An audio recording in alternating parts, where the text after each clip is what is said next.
I cut my prep for the stream real tight because I was playing Brutal Legend and it kept going on a bit too long. Anyways, 3, 2, 1. Hello everybody, welcome to the stream. It is the Biendeo stream today on this fine 18th of August 2025. I hope you're having a wonderful week and we'll have a wonderful week ahead of you. No, I've had a very chill week. Very nice and chill. Sup, Fetty? How's it going?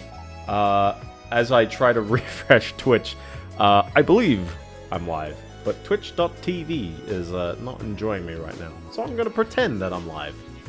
I think I'm good. But yeah, no. Yeah, no, it's been a nice, cool, chill, kind of actually cold. Cold and rainy week, but that's been alright. Lots of exciting stuff as well, but I think let's dive into the game. And then we can circle back to personal, what's been the going-ons. Here we go. So, 3, 2, 1... Whoop. Very nice.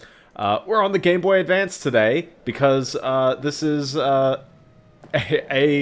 oldie, an incredible oldie, so oldie that this was one of... I can't explain the original intention. Wario Land 4, baby! I can't explain the original intention of why my very young...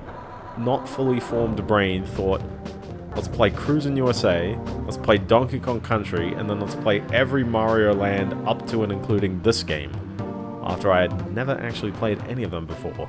I think the Wario Land 4 playthrough may have been one of the roughest ones of that time that I had played, because one, this came from the era when I abused emulator save states and rewinds. Two, I didn't produce any of the music or the audio. Yeah, the WarioWare sound. It's such an iconic sound font. A lot of the same team immediately worked on WarioWare afterwards, so you'd also have Ko Takuchi doing a lot of the character design stuff. Ko's got some great Twitter art. Follow him there. It's great. And number 3, if anyone catches that playthrough on YouTube, frame number 1 is literally...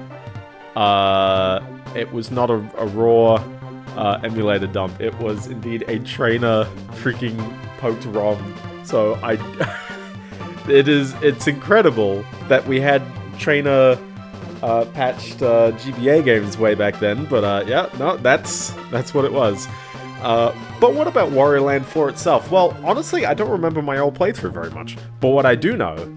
Exactly. This is a redemption arc. This is about playing the games in a much more legitimate way, and also, on top of that, playing them, showing them in a bit more light than what I used to. Because I think back then, I just start to finish, and I did not even collect the CDs as a goal. So, Wario Land 4 is a fairly straightforward game compared to the complexities of Wario Land 3. Wario Land 4 keeps it nice and simple. Levels exist. You go through a level. Your goal in each level is to collect, well, I mean, we'll actually dive into it. Get 2 save files, so I know what I've done here. There exist 2. We're going... Greetings, Bob. We're going for a soft 100%. So I'm going to try and get all the CDs, which is really... That's all you need in order to do a 100%. But I want to show off at least everything that we want to do on the way. If you want to go for a real true 100%... for reference, we have 2 difficulty levels, normal and hard, and it actually changes the layout of the levels ever so slightly. Just a little tiny bit. Beating it on hard unlocks a super hard difficulty, which does the same thing, you know, a little different, but also you start each level with 1 hit instead of 4. But doesn't really matter too much. This game is also amazing when it comes to its art and music. Its presentation is very immaculate, especially for a relatively early GBA game. Wario Land 3 was released a year and a half after Wario Land 2, and this was released a year and a half after Wario Land 3. But there's something very wild about how all the music plays out in this one. As well as also the character designs is very, very amazing. And Wario just thought, yeah, no, jump in the hole, why not? But he's clearly chasing riches in this pyramid, so I'm gonna have a very strict Some people put Hurry Up in list of worst video game music. Oh, yeah, people need their ears checked for all of this soundtrack. Seriously, it's great. But we've got a nice little tutorial stage. Every stage starts off like this. You jump into the picture, and you're in the level. You start off with 4 health bars, health points, and your goal in each level is, if you pause, your goal is to fill these. You'll see what that means in a moment. We got pipes. For the most part, though, it is still a Wario Land. You got your charge, you jump, and you go up through pipes and stuff like that. But you'll see that you're collecting a score. The score is a score. Oh, get some chalky milk while you're at the groceries. Your goal is to collect these pieces of a diamond. Every level has 4 pieces of the diamond. And that is your ultimate key in order to access the boss at the end. So you do need to collect these. Music is a jam, though. For reference as well, there are 18 levels in this game. We got the 1 tutorial level, and then we got 4 worlds of 4 levels each, and then the final single level. And I think it'd be I'm not too confident in getting, it's not a 1-stream game. It's kind of like you're real putting it tight. So we're going to do nice 2 streams on this one. I'm sort of announcing that like right away, but seriously, there's a long play of the game, of this game from, also you'll often find one of these, a golden heart somewhere in the level. So even though you start on super hard on 1 heart, it's not too bad. Throwing things still is a mechanic, which is also nice. If you're quick enough, you can grab that monies. There you go. Hold down your throw as well. I'll give you the distance. But yeah, the key difference is that, yeah, with the level design somewhat simplified and linearized, if that's a term, you end up getting, I guess it's a lot easier to digest. But also, I think the level variety is actually real top-notch. This is your other thing you gotta collect it's a key, I guess, technically. Now, there's always going to be a lot of cheeky things like this, where if you set it up right, you'll be good. You want to make sure that you can grab some of those big gems. Wario Land 2, Wario Land 3 literally doesn't have, well, yeah, neither game has health bars. So, the downside of dying is you got to do the whole level again. So, there's your punishment. And that probably explains why I was using the emulator rewinds all the time, because I was like, oh, I'm dying, I'm not used to it. I think I remember seeing someone do a Let's Play of Wario Land 3, and then maybe that spurred me on to want to do all of them. I'm going to set myself up here as well. I'm just going to pop this rock here. Because you can see, frog icons, frog thing. Jump on frog thing. Jumping on the frog thing, this is your hurry up song. If you do this in 5 seconds, you get a retro achievement. Oh, exactly. You just gotta get good. But yeah, jumping on the frog thing opens up the exit of the level, which is always back at the start. But also on top of that, yeah, you got a time limit. You gotta leave. You gotta leave that level as quickly as you can. Also, thank you very much. The game is always saved. Exactly. I'm not going to get all the retro achievements in this one run, but for the most part, if you're doing the set, the only thing that's missable is you have to beat every boss hitless, and the very, very first boss, which is, we're just about to get into it, technically cannot be replayed.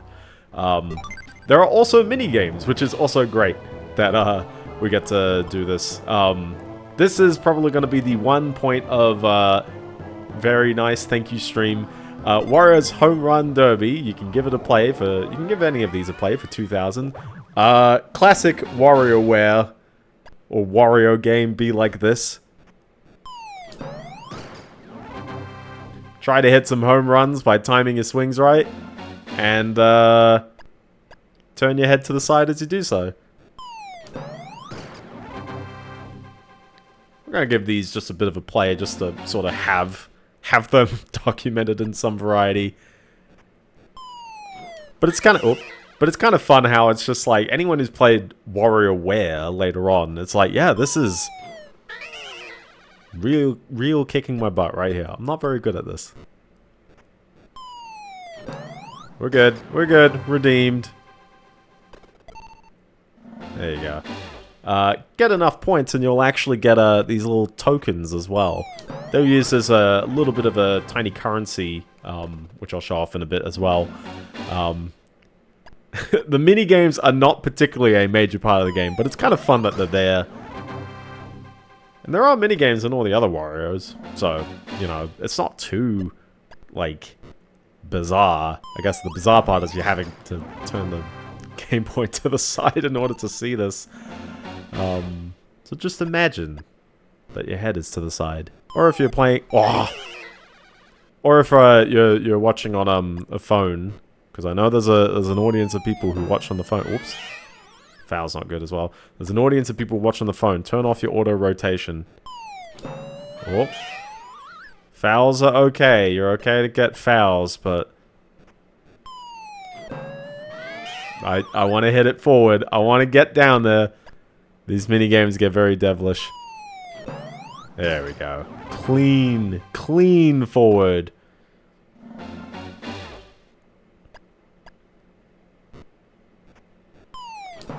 Oh, too good. Too good. I think the retro achievement for this is 18. Oh yeah, there's a lot of fun ones in there. I'm past a lot of the big ones that I sort of wanted to get done this year. There he goes. There he goes.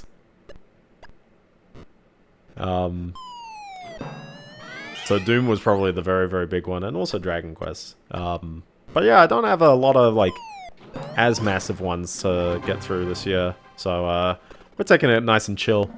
And Wario Land is a great one to go back to.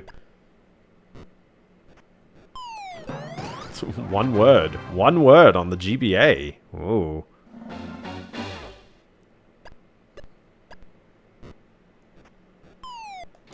Oh. Oh. One word. 2 words.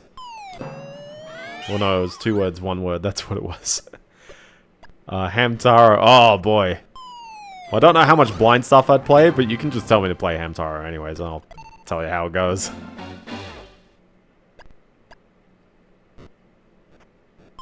Can we get to 18?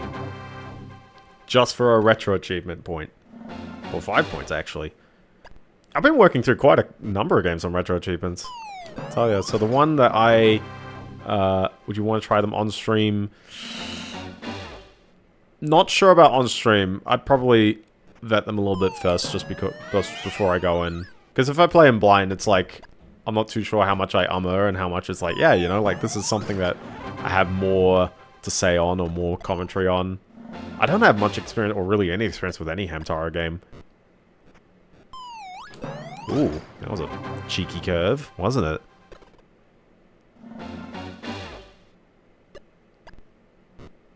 They're adventure games. Ooh. Oh.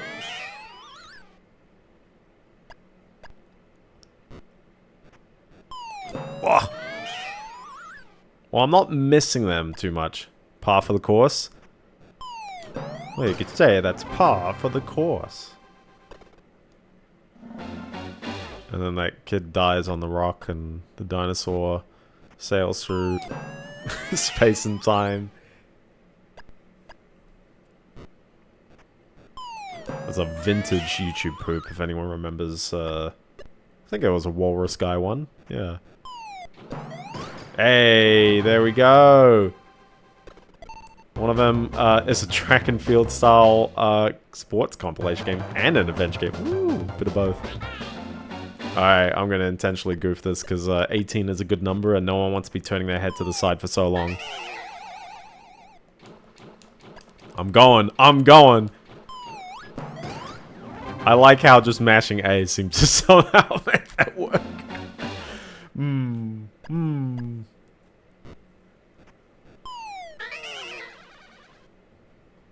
Well, that's fun.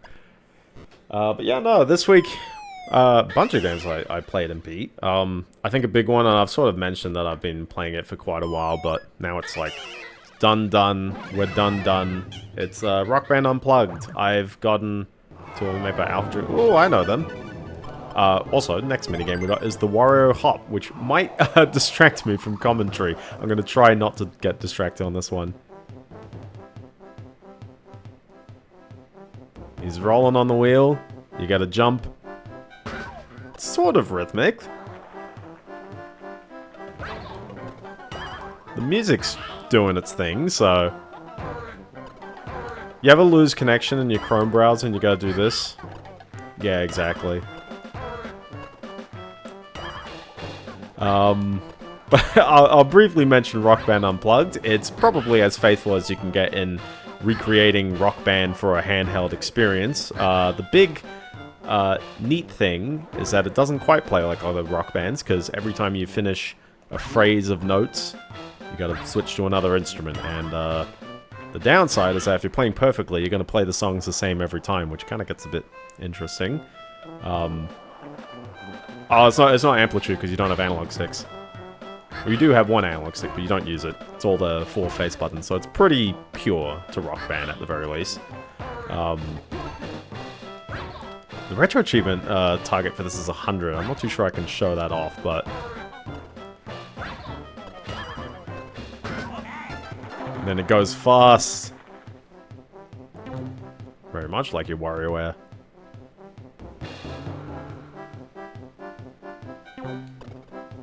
It's just the same pattern, but... maybe it is.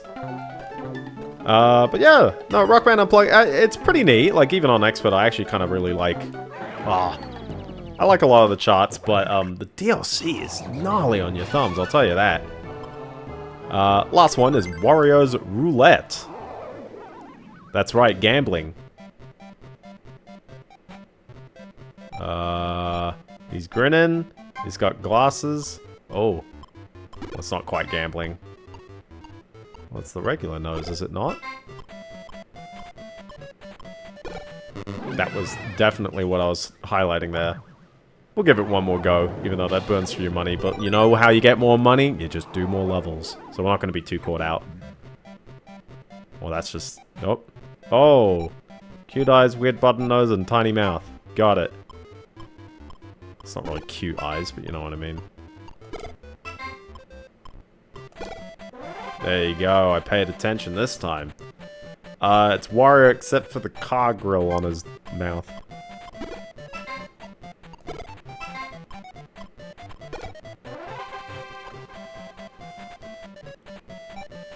Whatever's happening here, I tell ya.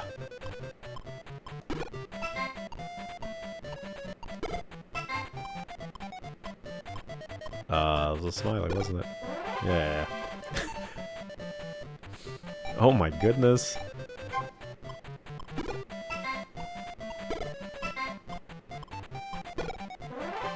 These are absolute abominations, I'll tell ya.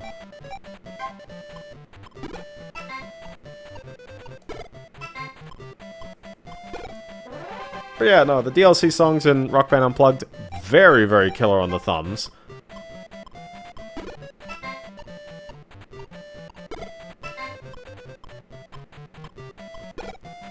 But for the most part, like, it's pretty alright. I think it kind of drags on a bit in the career mode. I was not paying attention, I think. No, I wasn't paying attention. Well, there you go. Now you know what roughly all the minigames are. So maybe to kill the past time, we'll go on with that. But yeah, this door opens up because we completed the 4 pieces. You cannot progress from the level unless you get the key as well. Oh, got the cheap viewers already. Anyway, the coins are used to buy items. You can buy an apple bomb, or a blast cannon, or a visor man, or a bugle, or a smile. It gives you a smile. There you go. But you can actually buy one of these as well. And all these are used for is that they actually give you a little bit of an easier time on the boss fight. This boss fight is probably a joke to spend your money on, but I'm showing it off anyways, why not? We have only one set of... It's not, exactly. The only game that has drums and vocals with a retro achievement set right now is mine. Soon, though. Soon. We shall indeed have a Guitar Hero Metallica set soonish. But yeah, here's a boss fight. He gets a little tricky at the end because he does this and you can't touch him on the front, so you gotta jump on the back. He's not too bad, is he?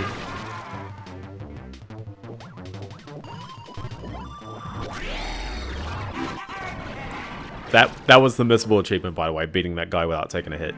You can use the items if you want to give yourself a little bit of, you know, free hits, free health taken off at the beginning. But, yeah, no, that's the one missable. And honestly, if you miss it, you just make a new save and you do that tutorial stage again. And if you do get hit, just keep taking hits. There's no punishment for dying really in a stage. The pyramid exposes, revealing our whole world map. We have 4 worlds, 4 passages. And each passage has 4 levels. Some of them are definitely harder than others. I think you go clockwise. Or anti-clockwise. That's your main goal. But other than that, the rules are the same. Other than, just remember, every level also has a CD. So if you can find the CD, sweet. Also, there's one thing I know mentally, which is the boss fights. You want to try and clear them out quickly, because there's treasure chests in the back. And the treasure chests will actually kind of dictate your ending.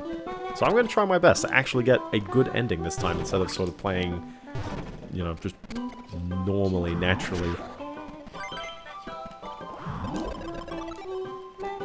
I love the sampled music. Like, what is happening here? Well, it's not sampled. What is it?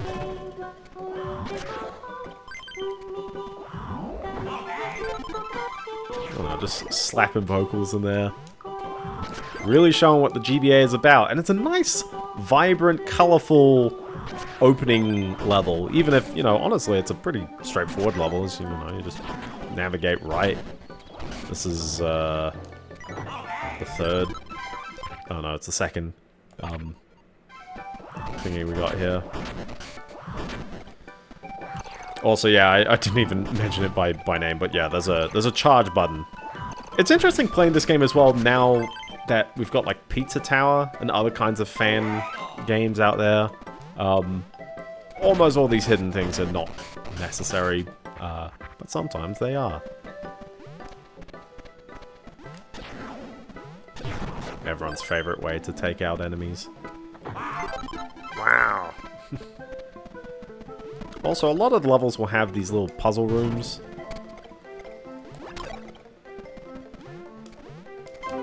It's quite straightforward, but you'll have this guy who cannot be killed. And he yells at you for hitting him. Ow! But yeah, no. I don't have too much to say about Rock Band Unplugged. It's pretty good, but also all the songs will exist in Rock Band 1, 2, and its DLCs. And I feel like for people, playing the game is kind of a novelty thing. Here's your CD. Comes in that kind of case. Oh, snap! Zoomers don't know what CDs are anymore. I feel like Zoomers must get tired of like people thinking that they don't know what technology is. Because there's definitely a bunch of them that don't, but also, check out this little secret area down here. There's a lot of cheeky little secrets around the levels as well. And other than the CD, you know, none of them are really necessary to get. But you will need to get at least that red switch for the key, because otherwise, whoops, no key for you. I would like to... Yeah, there you go. Oh! And he's in the water, which means... refresh. Refresh. There you go. What else did I play? I played Crystallis, specifically the Game Boy Color version, this week. I'd never played the Game Boy Color version, and honestly, I think if I was to play it on stream, because I do like this game, but I think I might play the NES version on stream. I actually think the NES version is just a little easier on the presentation angle. I find the Game Boy Color version is a bit too claustrophobic at times still. which is sort of natural. It always happens on Game Boy versions of things, but yeah, it's like, oh, it's kind of critical in that one. Other than that, hit the frog and away we go. We've already gotten everything in this level, so now it's just returning in one piece, which is as straightforward as just running left.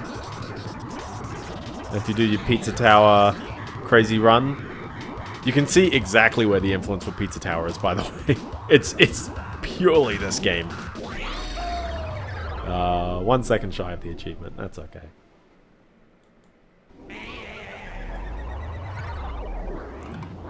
But yeah, that's 2 levels out of 18. You know, like, we'll clear them out pretty quickly.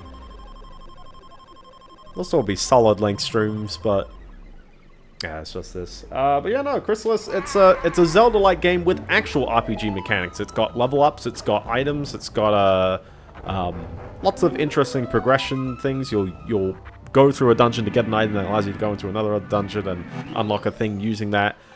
Very neat game.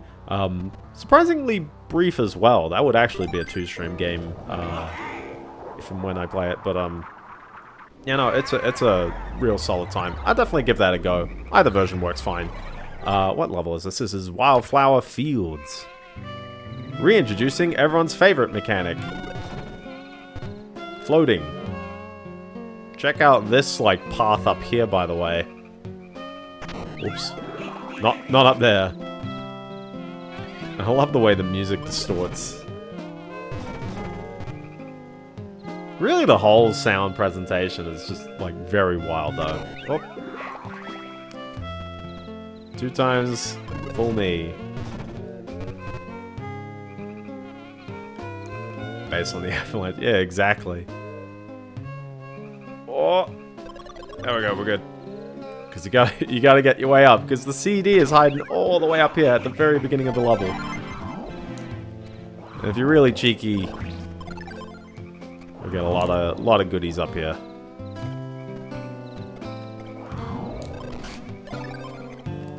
Like, check this out. Look, what's just happening there? What's this tiny hole doing up there? Who knows? Complete mystery. If you're wondering what else is up there as well. Whoa. The answer is another pathway, which most likely is a, you know, a wink wink nudge nudge. Quite a lot of the levels will have this kind of design choice where as you navigate back, you'll probably take a very different path. And you'll see this level, you'll see how it opens up. Exactly. Also, cheekily, one of the pieces is on that route, so keep that in mind. Keep that in mind. So I don't know if there's a... Is that a secret there? Nah. I don't think there is a secret in the side here. But yeah, no, Chrysalis was good fun. What else did I play? To sort of forward anticipate this game, I actually played WarioWare Move It, which is currently the newest WarioWare game, released in 2023 on the Nintendo Switch 1, and it marks what I call maybe one of the last bastions of the Switch 1's library, because it requires, just at a moment, it requires the infrared sensor on the right Joy-Con, which means you cannot use it on a Switch 2 Joy-Con. Or you can play the game up to that point, and then it's just like, oh snap, I can't do anything there. Gotta be a little careful here. So I pulled out the old Switch 1 Joy-Cons, specifically at that point, and then away we went. And WarioWare Move It is perhaps exactly as fun as you found WarioWare Smooth Moves. Exactly. It's so much a, like, it's not a legacy, well, yeah, I'd call it a legacy sequel. Some people are calling it a spiritual sequel. It's not spiritual. It literally is WarioWare, and it's literally doing what Smooth Moves did. But it's very much the sequel of Legacy, where it's like, you've got, it's all motion control based, and on top of that, it's all really nice, fun gimmicks. Like, I had a blast with it because it kind of reminded me of this bygone era that we don't really have anymore. And I sort of thought in my head, like, when you have a gimmick control scheme, there's 3 things that I think really, you know, make it or break it for people. And depending on who you ask, it might be more or less of these components, but I think this is how it kind of works out. Number 1 is, do the controls actually make sense? Are you doing anything so wacky that, like, users don't understand what's going on?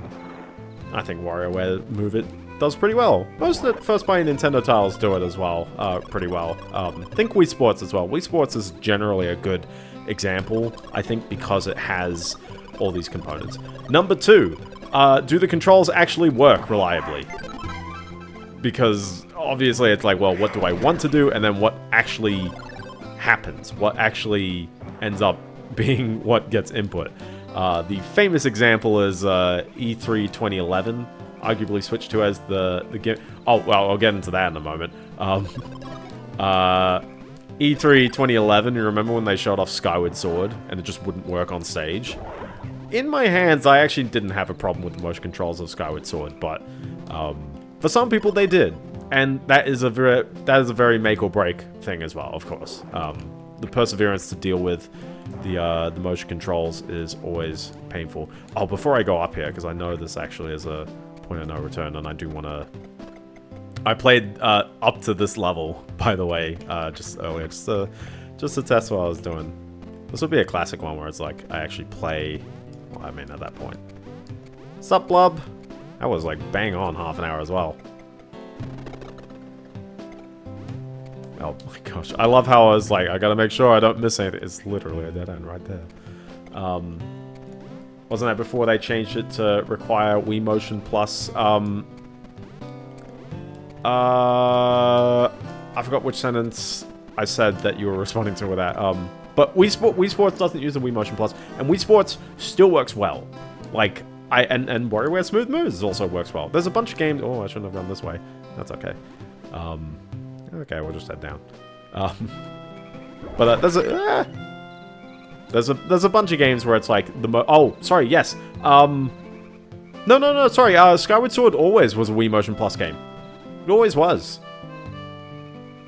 I think they just didn't really have it calibrated. Yeah, I don't think it just... I don't think it was calibrated right, which is a bit sad, because it's like, that would have maybe been a bit more okay of a demo, but yeah, unfortunately...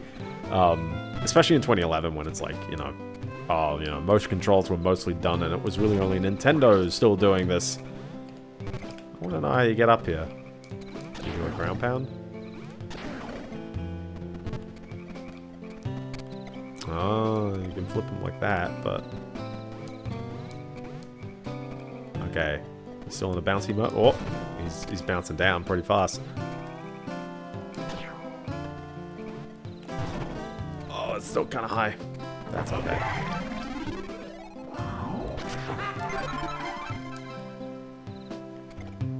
I can see where we gotta go after this.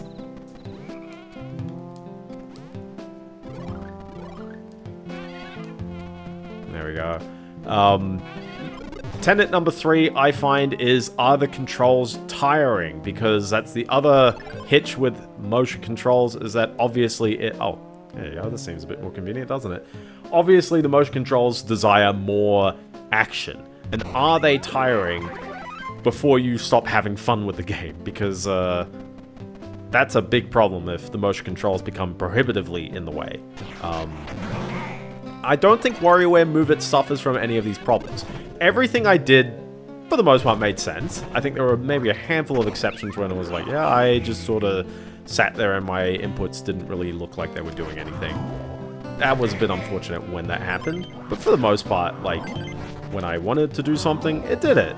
I'm genuinely impressed at how they've sort of reinvented all the forms, and, you know, some of them are reused, and some of them are kind of the same ones, but again, but some of them are pretty original. You've got the fashionista pose, which is, you put your right hand behind your head, and your left hand, your left hand on your hip, and oh, exactly, Nintendo's good at making games, legit. It's amazing how long they sat on doing really any proper WarioWare sequel, but particularly smooth moves, especially after the success of that game. And yet somehow, yeah, like, it's exactly as I wanted to, which is nice. Ah, it's kind of annoying if you knock him down as well. But yeah, so the reason why I mentioned those 3 tenants is also this week I played the Nintendo Switch 2 Welcome Tour. I know I paid for a demo. But no, I actually had a good time with the demo, so I didn't mind it too much. But one thing that I found in that demo is that it broke rule number 3.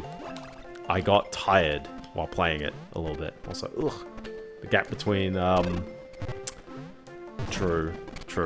Also, I know that we're ignoring both the 3DS games for both of them. But we'll get there. We're almost there anyways. We've got a new one coming out very soon. Okay, there we go. This one's a bit painful. Oh, no!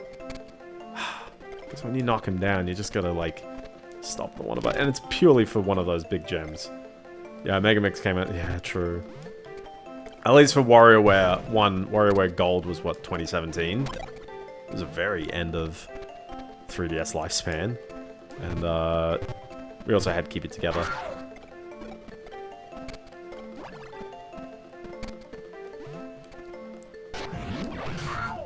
Ow. There we go. Yeah, we got 2 WarioWares. Ain't that kind of weird? To be fair, every other Nintendo system had 2 WarioWares. I mean, if we're counting DIY. It counts, right? And then the Wii U really only kind of got the little tiny one, and the 3DS only got the remix one, so something weird happened there. But the reason why I mentioned Switch 2 Welcome Tour is that I had a fairly good time with it, but one of the minigames, 2 of the minigames I got very tired with. Well, the WiiWare one is just the other half of WarioWare DIY. Because WarioWare DIY on its own is kind of lacking a bit of content, but the WiiWare one is kind of the other half of that. And yeah, DSi. DSi had one. I feel like WarioWare is a perfect title for, you know, for showing the weird wackiness of a system. And it's bizarre that, keep it together. Oh, yeah, let's not go in this direction, shall we? There we go. So now we got the key. Mental note, that was there as well. You know, if you're rolling, you probably could have done this one smoother with the movers. Oh. It's a weird exit, though. I don't know what's up with that. Anyways, end of the level. There we go. Nice and easy. So the Switch 2 Welcome Tour, one of the games in particular is like there's paint on a surface and you have to chisel it off and you feel the rumble as you do it. I found that game to be oh so tiring because it's not like a precision thing.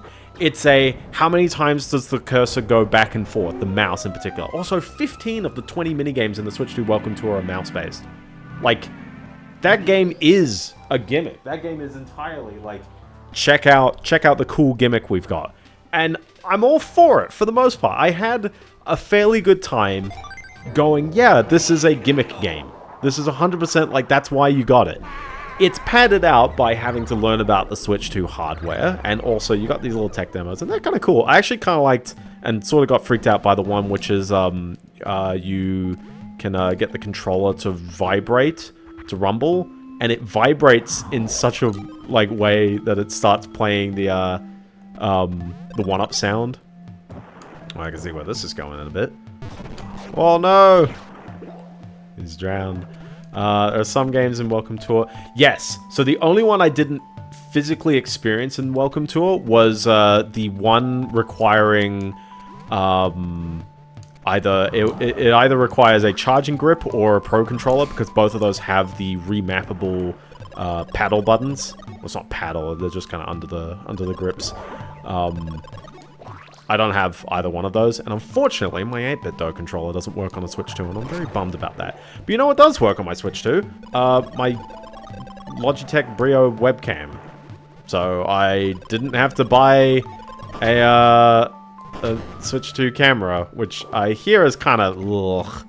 Just get an actual Logitech Brio. You'll be happy. Don't worry.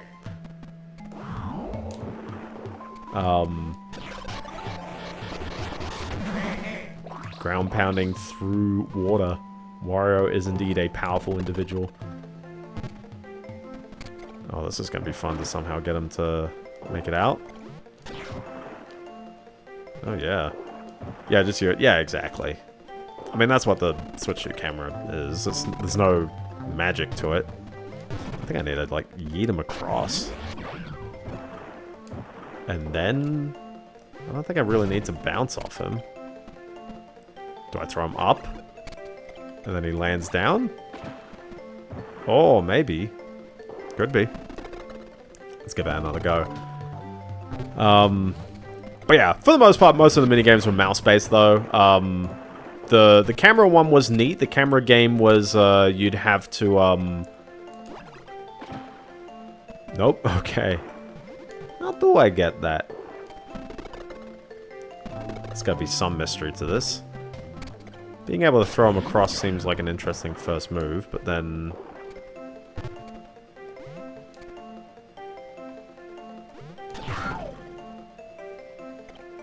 Well, I mean, I gotta somehow apply a force downwards. And there's a reason why he's here, I guess.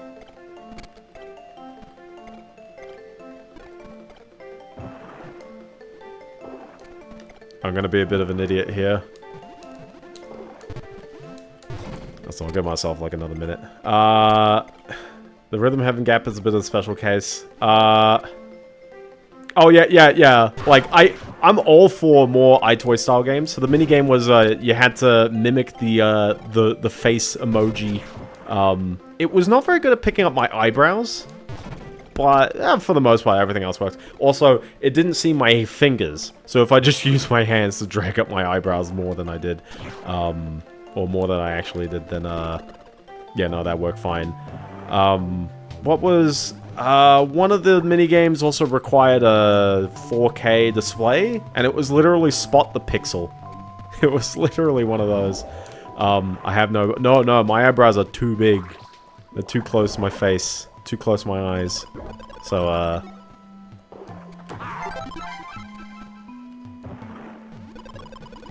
it's that Caucasian Australian gene. Nom, nom, nom, nom. There you guys.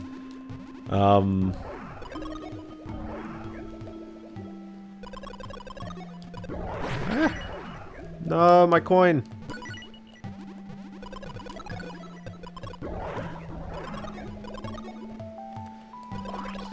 Honestly, that was no problem to me. The one game that was a filter was the Sense the Rumble game, which that's just brutal. Especially the third level, where it's like, okay, we've now introduced fake, like, you know, spots where it's like they're not as strong in the vibrations, and then it's just like. And also, in order to get the 3 medals, you have to be 1 pixel away. And that took me so many attempts. I got there in the end. The only one I didn't get 3 medals on was the chiseling. The chiseling requires so much like rapid left and righting of the Joy-Con as in the mouse mode that it's actually tiring. You cannot do this more than like 3 goes before it's just like, yeah, no, I'm absolutely tired. Oh, yeah, sorry, yeah, there's a physical hardware filter. They've got a ever so slightly neat feature where if you hit the Y button in Morse code, like if you do that, it gives you 2 freebie silver medals, such that you don't have to actually do the. You can clearly see there's something over there. I don't suppose this is in one of the walls around here. Excuse me. There you go.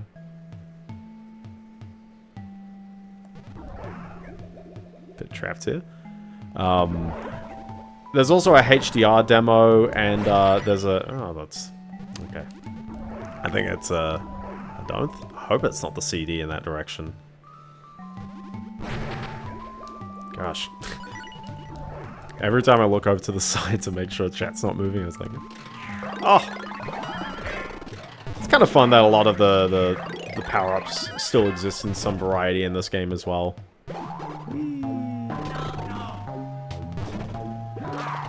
Okay, well, clearly the direction is up there, but...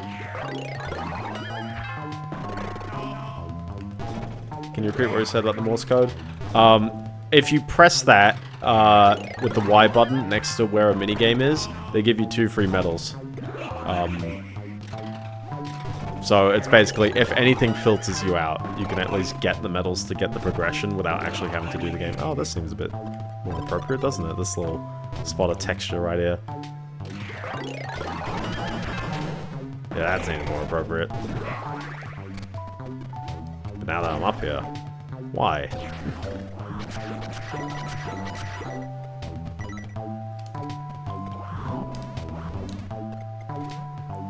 Okay. Any percent... Oh, yeah, well, yeah. Well, the any percent doesn't need the medals. The any percent is purely based on the quiz. So, you just gotta do the quiz.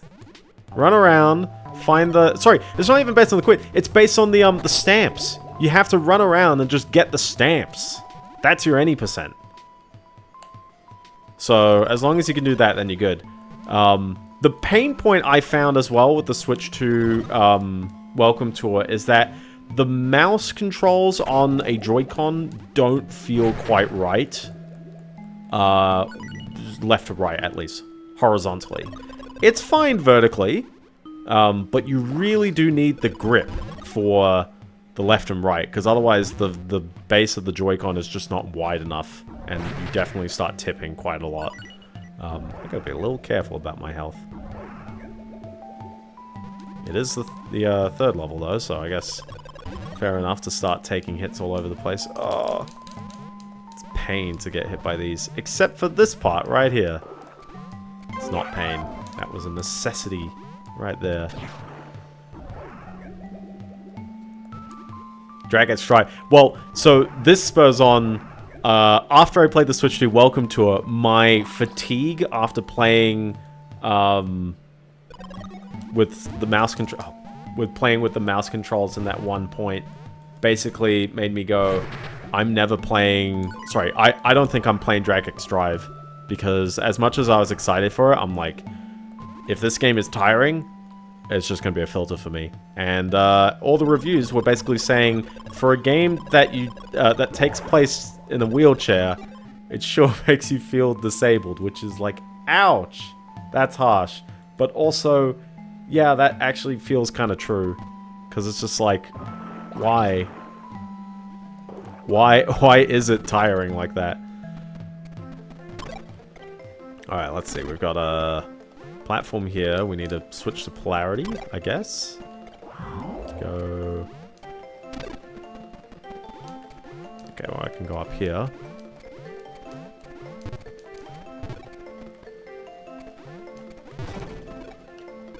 And this guy's going to be an absolute jerk, and he's not going to let me pick him up. Yep. Okay.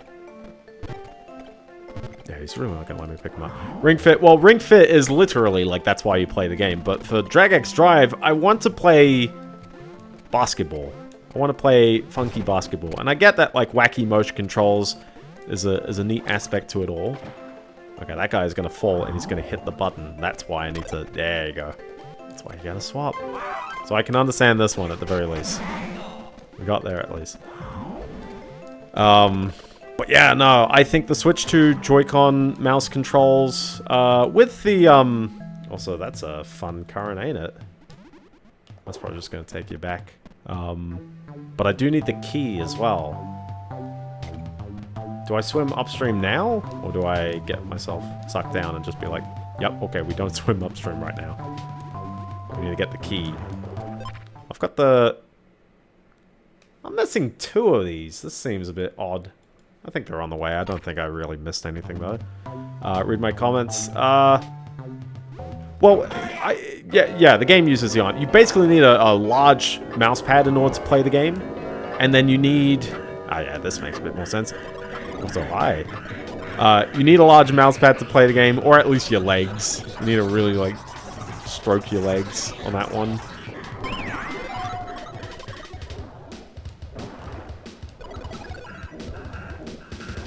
Alright, so with the key, I guess we go up a route out. There we go. Oh, time limit, time limit. I'll check the chat in a moment. Ah! I'm gonna need that. Ah! There you go.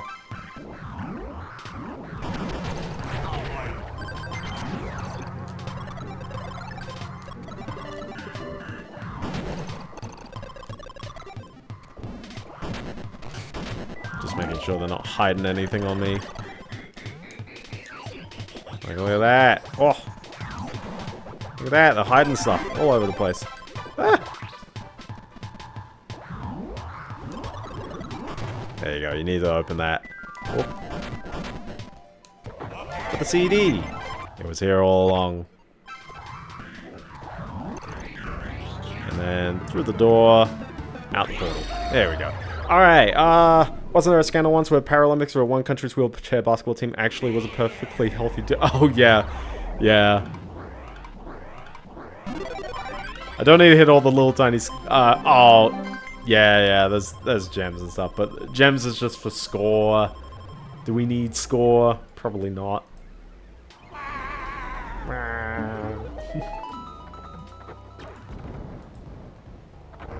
Yeah. Nah, yeah. Score is purely either for bragging points for retro achievements because there's a leaderboard on everything, and also it is the thing that you can play the mini games with.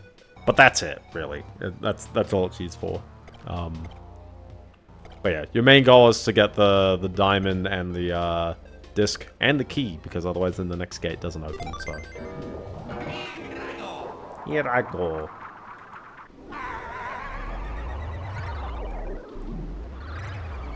Oh, monsoon season is literally the name of the level.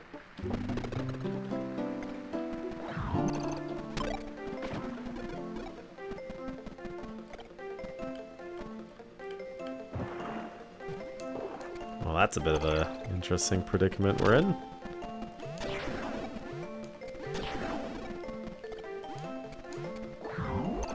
I wonder if you gotta do the sprint. Oh, I think I know exactly how you do this. So yeah, at the end of the day, I got filtered, and I'm like, I'm not playing Drag X-Drive. I never actually played it. I know they did the playtest before, and I actually saw some people say, yeah, they got a bit filtered by it. Because it's like, yeah, it's a multiplayer game where you get tired after an hour of gameplay, and given that it's a multiplayer game, even though it's got bots backfill as a feature, it's like, yeah, is this something that's worth it? I don't think people should mind the content, the amount of content, because it is a bit of a cheaper title, but it's also, I guess, relative to maybe some of Nintendo's more egregiously cheaper titles. Oh, I guess we'll grab the key right at the end. Watch out for the Schning-Schnong Schnappies, I guess. Also, I'm hoping that this rain isn't killing the HG64, because we still can't use AV1 all over the place yet. We are checking.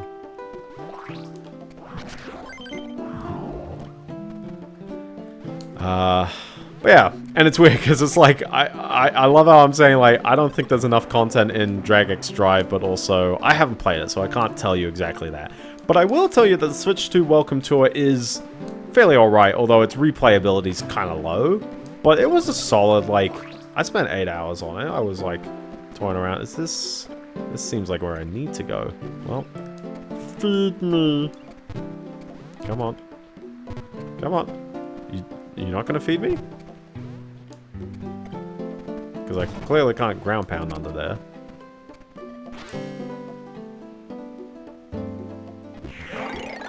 Oh, mentally to say. Oh, okay. Down I go. Ah! Oh. actual required location.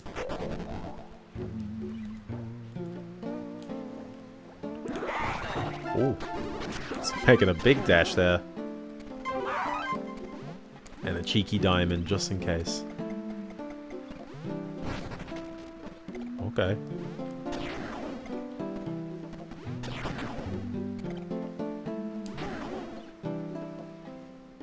I love puzzles like this.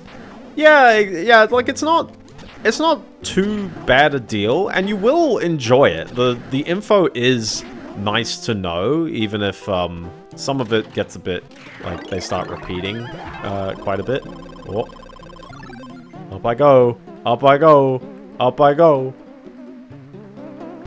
I'm going. I'm still going.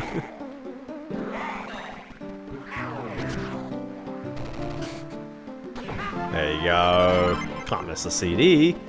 I'm not playing Pizza Tower. Oh yeah, Pizza Tower is 100% a love letter to this game. And I don't think there's anything wrong with that, because I think a lot of people really enjoy Pizza Tower for its own thing, but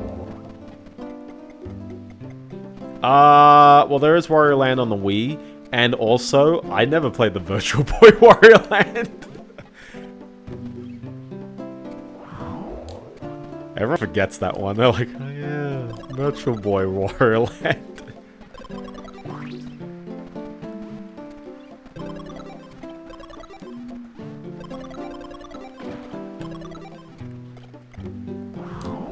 But I'm also not playing, you know, every Wario Land. Whoop. I'm not going out of my way to play every single Wario Land.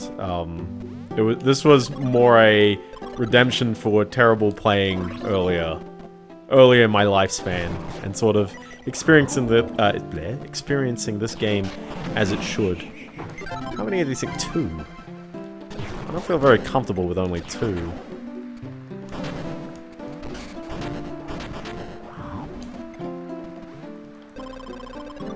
It's actually the best one. Well, is it the best one compared to this one, though?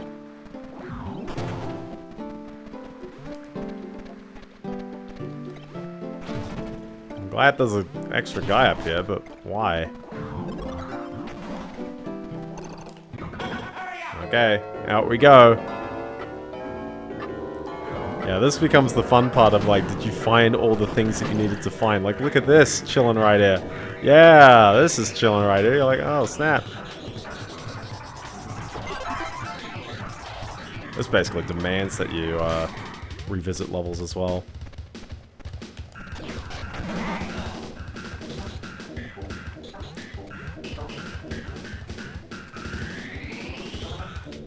I'm not too sure what's with that gap, but sure.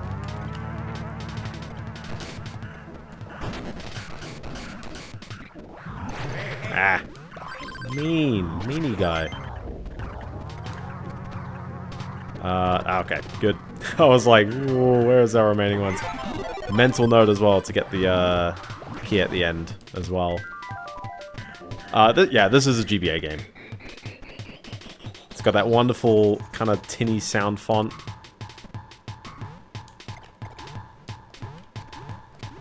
And it's lush 240 by 160 screen resolution. I realized as well, all my recordings for all my old streams, or sorry, my old Let's Plays, all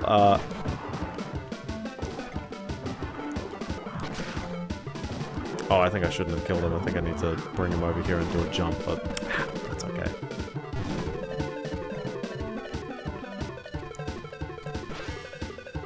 I feel like falling down here is bad news bears.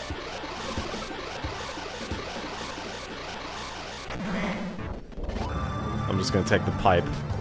Back up with the pipe. Oh! We're going up! We're going up! It's such a time waster.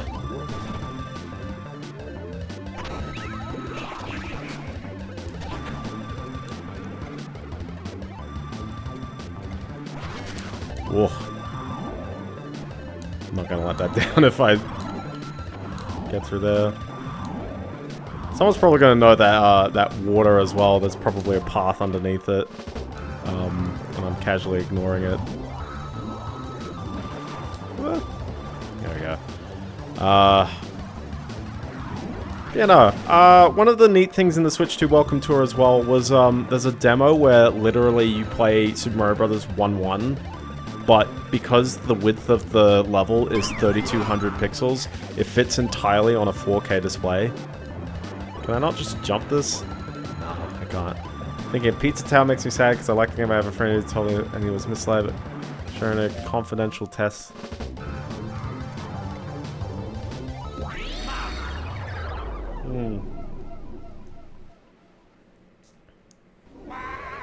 Maybe we'll get like the LA Noire credits. But there's a secret credit in there. The best score. There we go. Yeah, lots of games I played. Lots of games. So now that I have my Switch 2 and I actually have my Mario Kart World open, I've just been...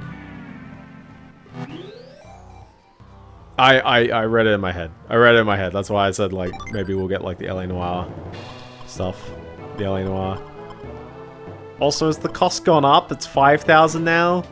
You're gouging me out, guys. Jeez. Anyway, we got a boss fight. To the Cractus.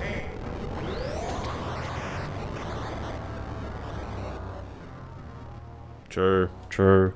So in terms of world news, I think the big one that I have... So here we are, by the way, there are even more of these.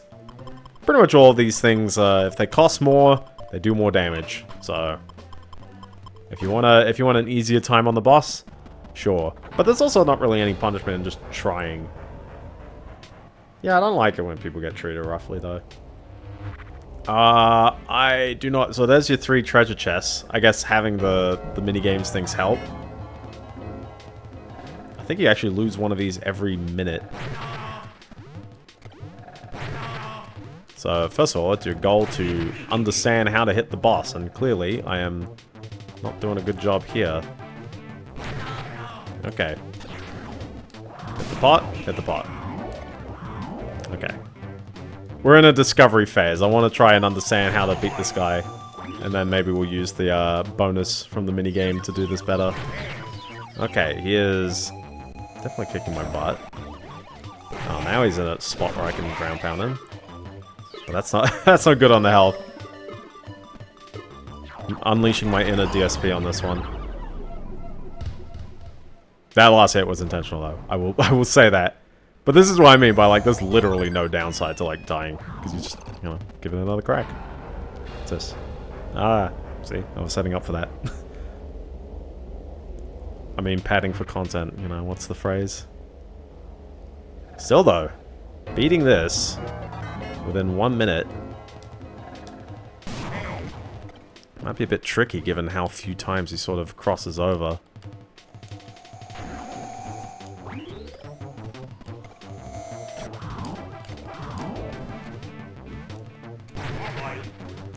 And also how poorly I hit him, anyways.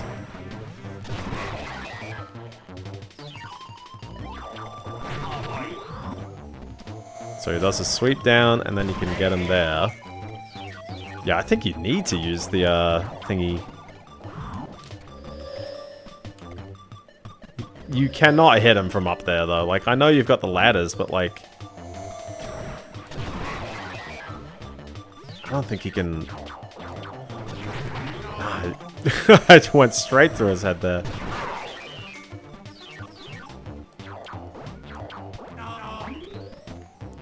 I mean, taking a hit actually skips his cycle, so arguably maybe we use the... Because you're going to see one of the chests disappear right now. No? Okay. I'm not too sure how long we have. If I can do this before the chest disappears, sweet. Worst part about this friend... Oh. See, now that's... Okay. But the boss fights are pretty gnarly. I find it's neat. Okay.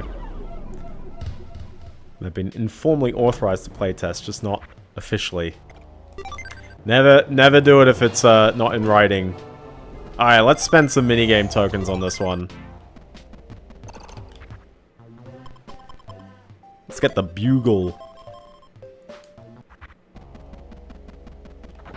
Because our goal is to get the treasure chest. That's our goal.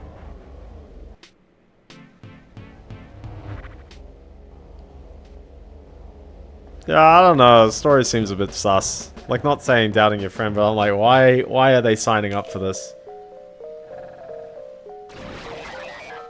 Yeah, check that out. You still get the 4 minutes, so...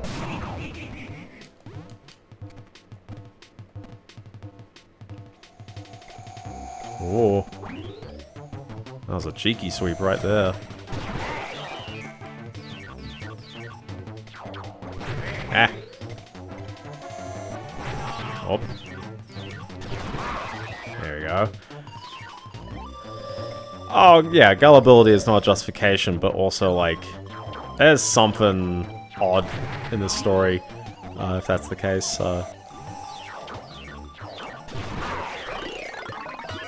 Oh, a zombie! Ah!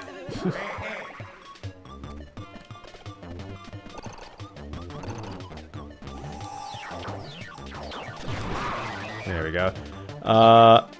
And then I got treated in a similar way. Yeah, exactly.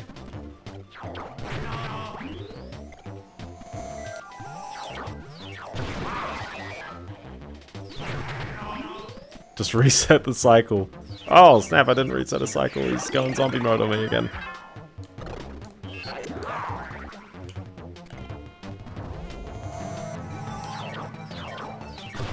Alright, one more hit. Ah! Ah! Come on. Ah! There you go. Look at that, we got the chest. We're all good. We're all good. We got there in the end.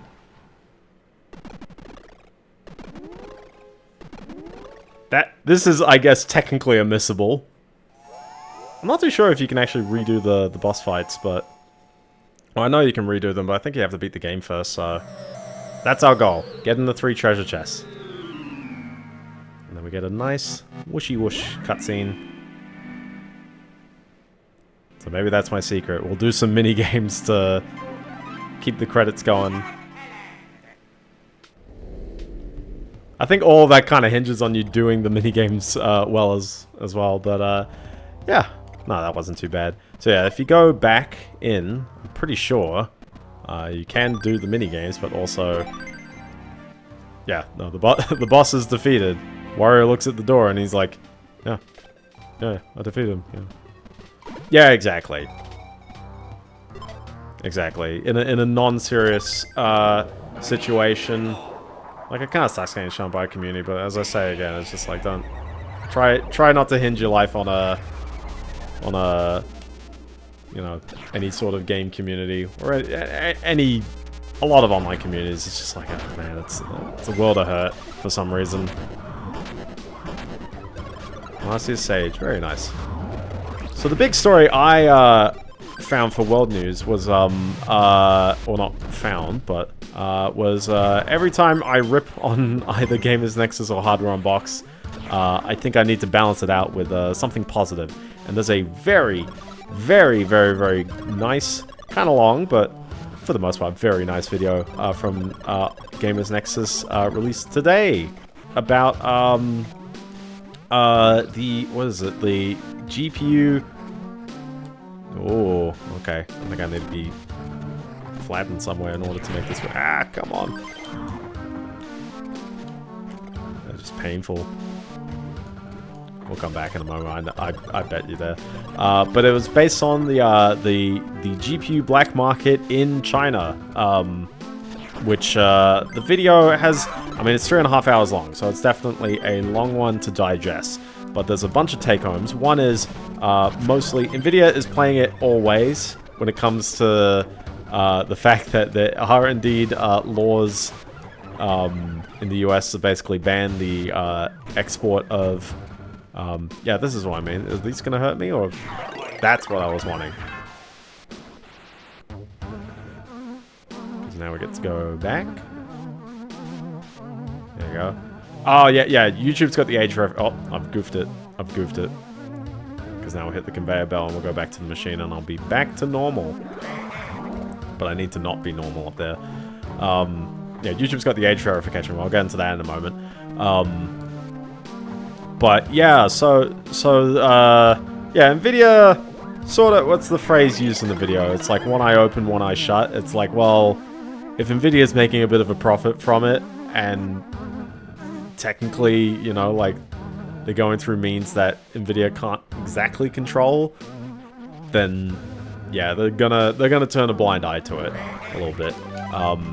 A lot of the production of these GPUs happens in Taiwan, which is kind of like, yeah, like if the cards are produced right next to China, and then also Taiwan is one of the banned countries as well, it's like, well, are they just gonna, you know, give the GPU, you know, it's like, what is the likelihood of GPUs just somehow finding their way over there? And the answer is very, very yes.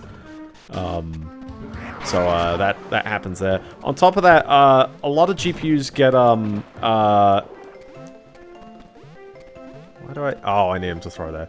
A lot of GPUs get Taiwan technically claims to be only China. Well, yeah, like, you know, depending on who you are, it's like Taiwan is part of China or they're their own thing. But at the very end of the day, you know, it's like, well, you know, they're right next to them. They also managed to have an interview with a national in the US who was indeed doing the you know, kind of trying to smuggle quite a few GPUs in his car before he, I guess, heads back home. So there is that. Which that was the hard evidence they were sort of looking for. It's like there has to be like someone doing the action. But various reports as well, and you know, people describing the situations also said, like, you know, one common use case is also you know, like what is it, international students, particularly in Hong Kong and Australia. We got mentioned quite a bunch. Will just like buy a GPU and then just resell it over there because, you know, you'll make an easy bit of money there. You're legal. Well, actually, if you do it in Australia, technically, you know, it's actually not a crime. It's only a crime if you are a US entity and you're doing that. And that's where that's I guess, like, where the weirdness of the law is, because it's like, well, it's the US trying to impose. I mean, it is a US designed card, but it's the problem when the card can be made before it leaves, before it leaves Taiwan. It's like, well, is the card the US's, you know, how much can the US control there? And the answer is not really much. This is probably going to happen anyways, which is a bit of a shame for the US, who probably wants to control it more.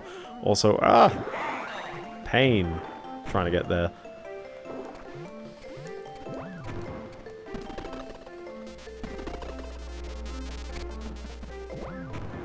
But yeah, other than that, it's a nice long video interviewing a bunch of people who have insight into a lot of things there, as well as also he got to see... Oh, one of the interesting things as well is that because, like, you know, you have this law, you will get, like, a reduced... Oh, can I just do a jump? Okay, that was a very weak jump. Just chalk that up to rock band weakening my D-pad. I tried doing a jump and he just stood up. No, he's not gonna get in like that. Definition of insanity, what I'm doing right here. They do make these tricky. So what I was wanting to do was, first of all, wait for that. Oh, he's not gonna make that at all. I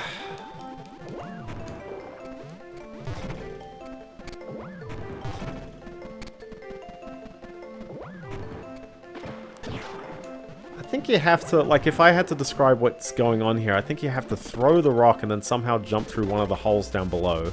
come through the other side. Yeah, don't drop the rock. Ah, yeah, that's a bit painful. Alright, well, it's just for a gem. Not gonna worry too much. Back to the Castlevania room.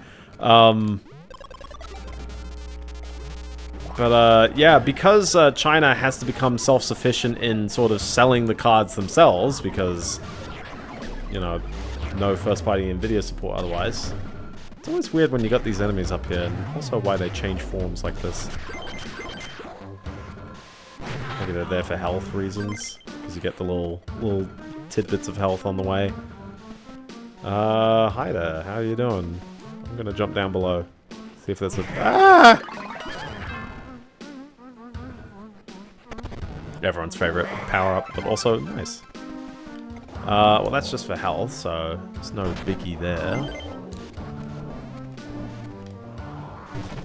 I don't suppose I need to be on fire here, do I? Nope. He's just here. He's just a guy. But then, yeah, why do I have to be on fire here? That's kind of odd. Is that a strong rock and I gotta... Yeah! Seemed a bit too suspect. The platforms are going crazy!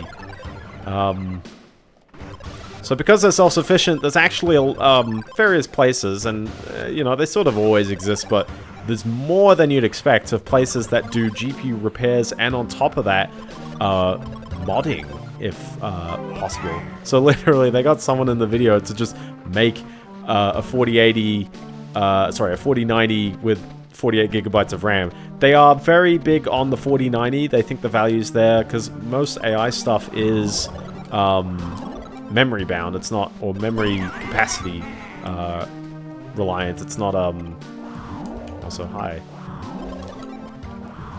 Where's the switch if I got the key now?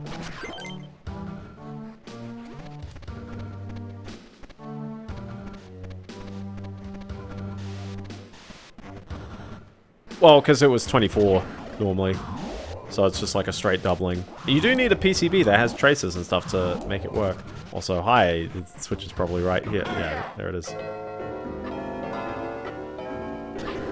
Alright, well, time to go back up and try my hand again and not catch fire. There's going to be a lot of things that will waste my time. What do I need? I need the CD and I need 2 of the thingies. There you go. They gave you so much time on the first level, and then it's like, oh, you know, every level is an increased challenge. Like this.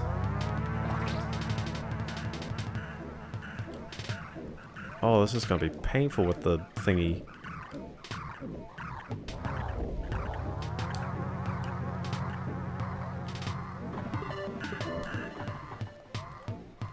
Oh, I don't even get to go up that way. Huh.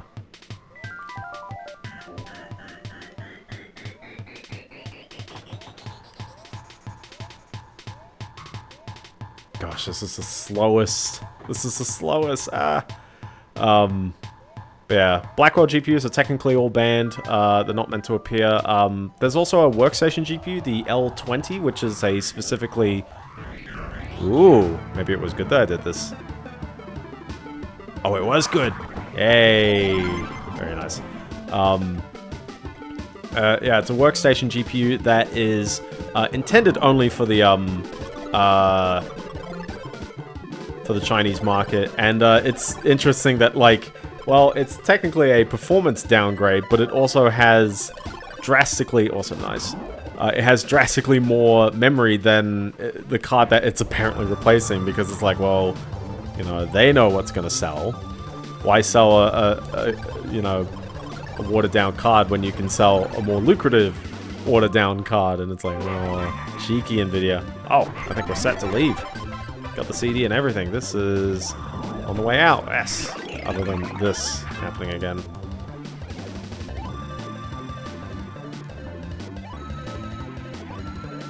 We all float on. And yeah, it seems that the US government didn't really ban the cards in a way that makes sense towards what the actual, like, demand is, which is a benchmark. Why not just say if it can do this benchmark in this time, then it's too fast for them? And you gotta keep changing your metrics, of course, because maybe, you know, there'll be efficiencies in other benchmarks, but not in that one, or maybe something is memory bound, and therefore it's like, well, you know, there's, you know, like, well, if they just keep buying the cards with the most memory, then, you know, is that what they're going for, I guess? Right now it seems to be, although, you know, they're obviously not buying 5090s. One, because it can't be sold, and two, because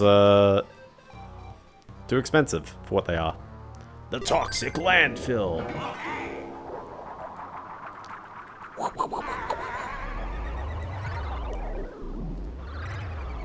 Well, it is indeed toxic. And a landfill. I like the aesthetic of a lot of these levels. You get a lot of fun, kind of just sprites everywhere.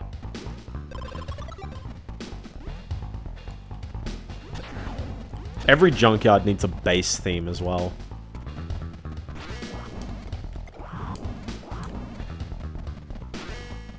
Okay, well, we got one piece there under the fold, so there's that. But yeah, no, give the video a watch. It's a long one. We're going to Detroit. We are going to Detroit. And we're gonna become human. I guess that's where I'm going there. I don't want to mention Collective Shout too much, although they did, for some odd reason, there was a big petition to sort of get governments to, like, you know, look again at the Collective Shout stuff. And that petition got deleted off change.org, which is kind of interesting. Anyone notice that one? That's a bit of an odd one, so... I'm not too sure if Collective Shout are the problem, or whether they're just a symptom of something greater. I think it's the payment processes are probably, like, the more objectionable component of that whole equation, but yeah, it is an odd one. Ah, the poop stage. Should I be concerned that every single one of these floors is about to break on me? Yes, I should.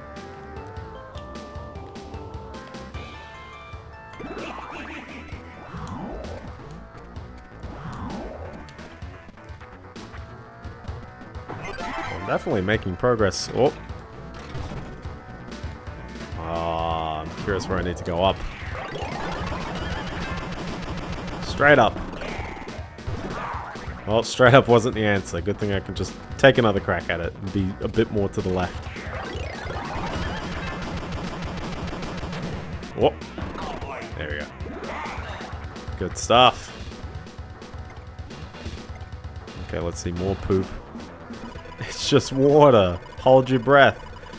So it was a rumor. I did see that rumor, and I wouldn't be surprised, but also I think, you know, probably wait until official confirmation, but also as well, any game that, like, doesn't have updates is like, or sorry, isn't out, you know? Like, there are lots of games that they have never officially cancelled, like Beyond Good and Evil 2. It's technically still a game. But is it going to happen? Probably not. Probably not, knowing Ubisoft's structure, trajectory, like everything about that project is kind of doomed. There we go, we got two other things. It wouldn't surprise you. Is this a... That is... Okay. See, this is the one thing I don't like about Wario Land 4, is that sometimes things are power-ups, and sometimes things just hurt you, and it's a little bit hard to know quite which is which. I think we just do this the old-fashioned way.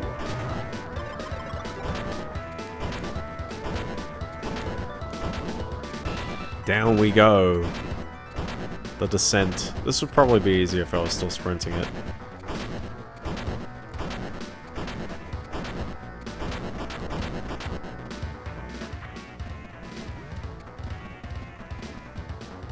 Oh, okay. Let me just check back up just in case I'm not missing anything there.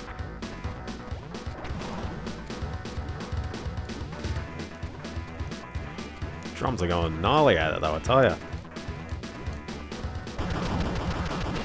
Yeah, in this direction, I was like, oh, what is in this direction? Oh, well, that's nice to have. You never know. You never know when you need the health. So, okay, so I need the CD. And I need one of the thingies, and I saw the key underneath. Oh, actually, one of the thingies was, right away, wasn't it? Yeah. Just checking chat. Yeah, Sony live service games won't work. Yeah, nah, I mean, I think that ship has sailed. I think that the game companies are now realizing that, like, it's not gonna work now. So, like, what's the plan? What's the goal afterwards? Okay, hi, I'm gonna need you to give me... There you go. Thank you very much.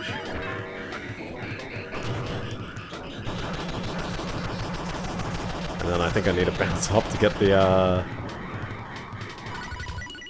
key.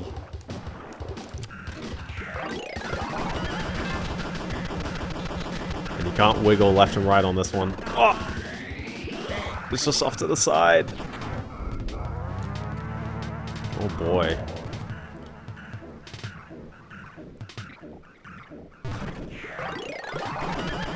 Up we go. I mean, Marathon might really happen just because there's been more, you know, like, updates on that, but even then, like, I don't know. I really don't know if that's gonna happen.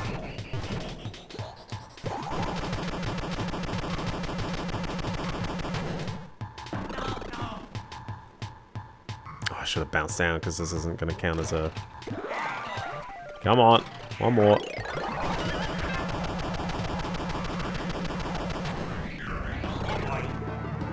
There we go. Ground pound time.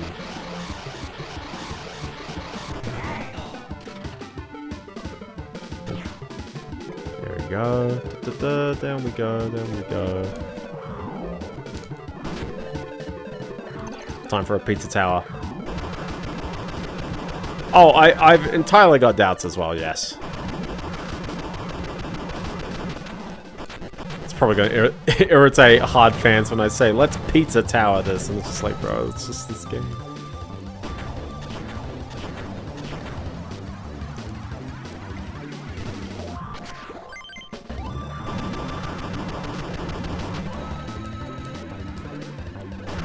Where is the CD?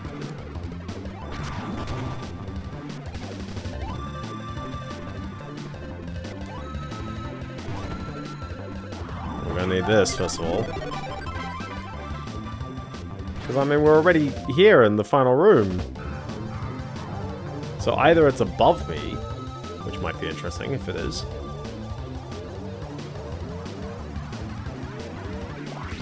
No, that's... Oh, no. Yeah, very no. I'll just look to my right a little more. I think I missed the CD, so we're gonna have to do a backtrack for it. I'm gonna have to look it up on the side and we'll just go back for it. That's okay. Because the nice thing is that when you replay the level, you don't actually have to get anything again. But yeah, no CD, no tunes for me. Oh well. I did get everything that technically continues the game.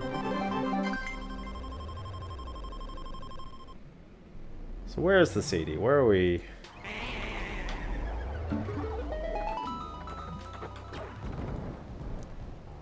Where are we looking for it?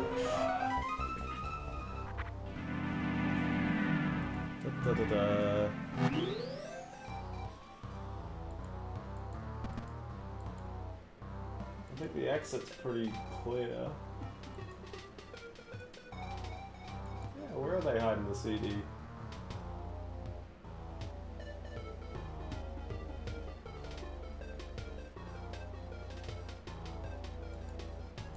Okay, actually, where is it?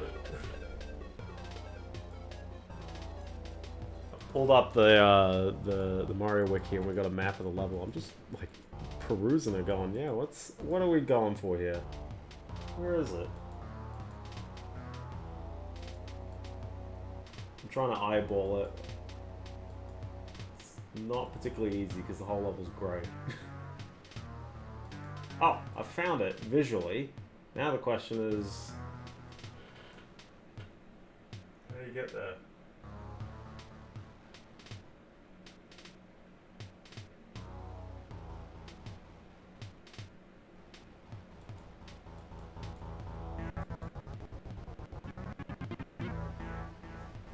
Well, we'll give it another check. We'll give it another go. Okay. Back to the throw again. We gotta get that CD. That's the goal. The nice thing is that since you know, we've already got the key and the pieces, there's really nothing actually necessary other than running to the switch and running back. So the yeah, so I've got the map open, and it's more near the end. You don't actually have to worry about these, but we do need to worry about this, because this is how you continue the level. You go down here.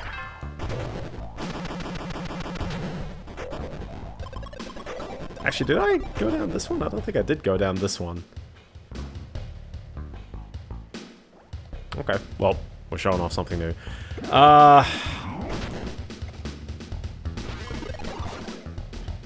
But yeah, what was another one I saw?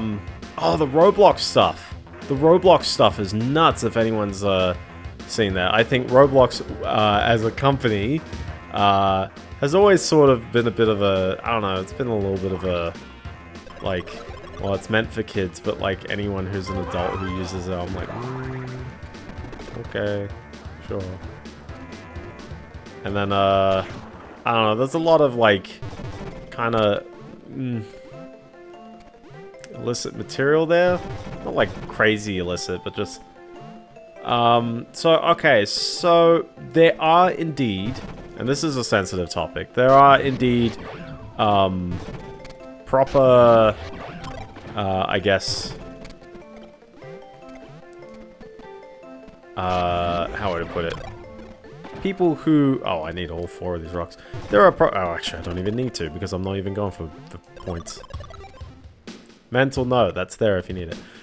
There are people who exploit young people, we'll put like that, because I'm trying to avoid wording just for YouTube.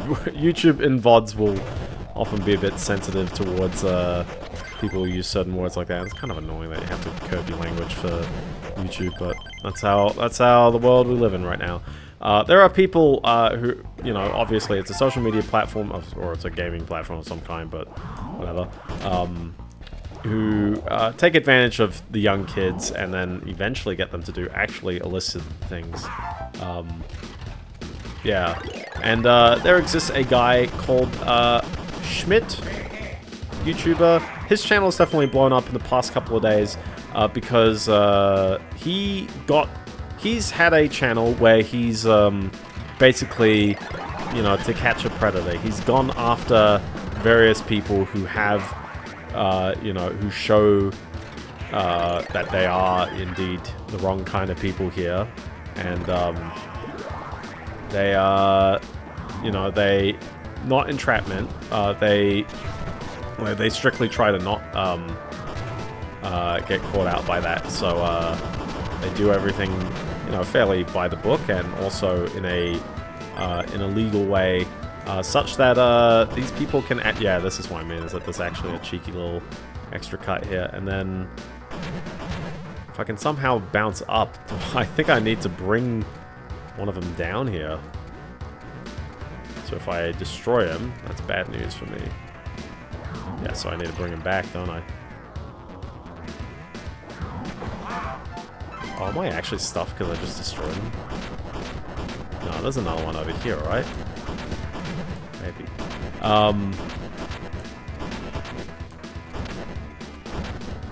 Well, there is another one there, but also there's this door. Yeah. No. Curious area.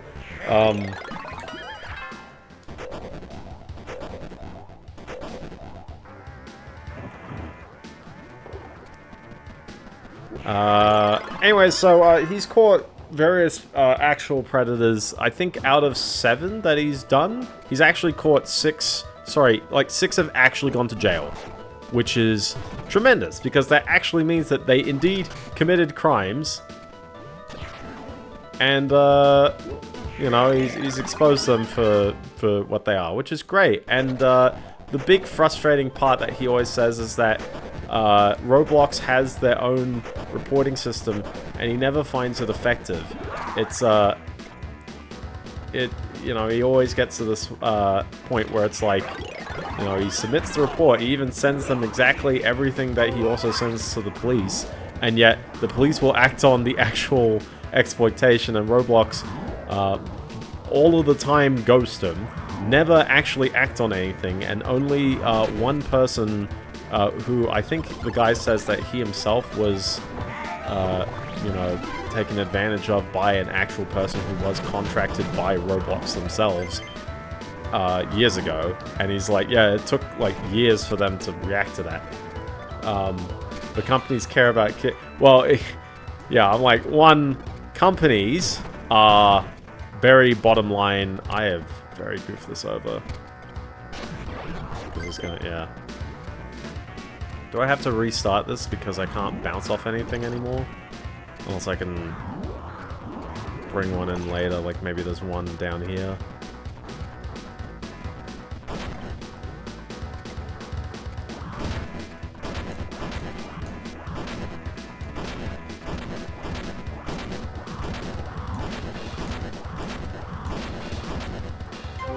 Nope, he got the gem. The CD is above on the map. It's a very cheeky spot as well. Yeah, am I gonna have to redo this one? This is... yeah. Oh, okay. Let's redo it. Goodbye, money.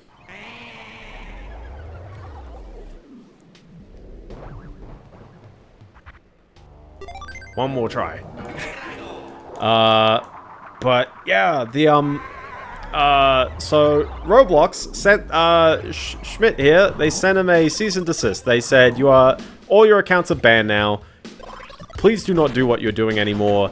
And they've made multiple formal blog posts about vigilantism. Vigilantism? Yeah, there's no E in vigilantism. And they basically said, like, you know, like, these actions actually put kids at more harm. And it's like, because it's like they, you know, they elicit the reactions, and they're just spurring these people on. And it's like, if they were entrapping them, then their evidence would be admissible because they literally egged on the person to say the things that they said. So therefore it's not earnest. Like, the whole point is that they need to say, you know, incriminating stuff. And it's like real bad. It's like when they acknowledge the age and then they still go, yeah, like, I know this is illegal, but I'm going to do it anyway. Like, when people do that, it's like, bro, okay. They're beyond, well, I mean, they need to get some help, but also, like, you're beyond the, you know, legitimate, like, you know, maybe it's all a misunderstanding. It's like, nah, at some point it's not. Okay, so let's see if I can take another crack at that. But anyway, yeah, banning his account is certainly, or all of his accounts, because multiple accounts, because you need to hide the fact that it's you. Ooh, let's bounce him down. Boing, boing, boing, boing. It's like a slinky. So let's see if I can do that, and then bounce off of him here.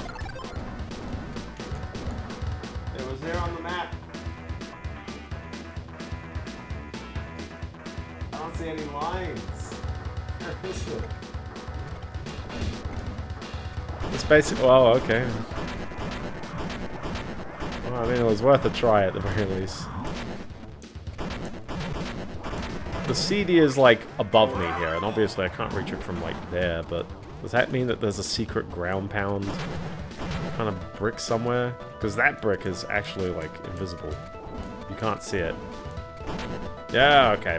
So I exit the level for not really a great reason. There you go. CD was there. That's a tricky one, especially when you've got the blocks that are regular, like, visibility. That's okay. Well, let's jump down and jump around. Let's do this escape quicker this time. Come on, come on. There you go. One content creator literally then did a, you know, I think he was a, an ambassador of some kind, or at least a sponsored creator, and he flat out said, I don't need to go up here.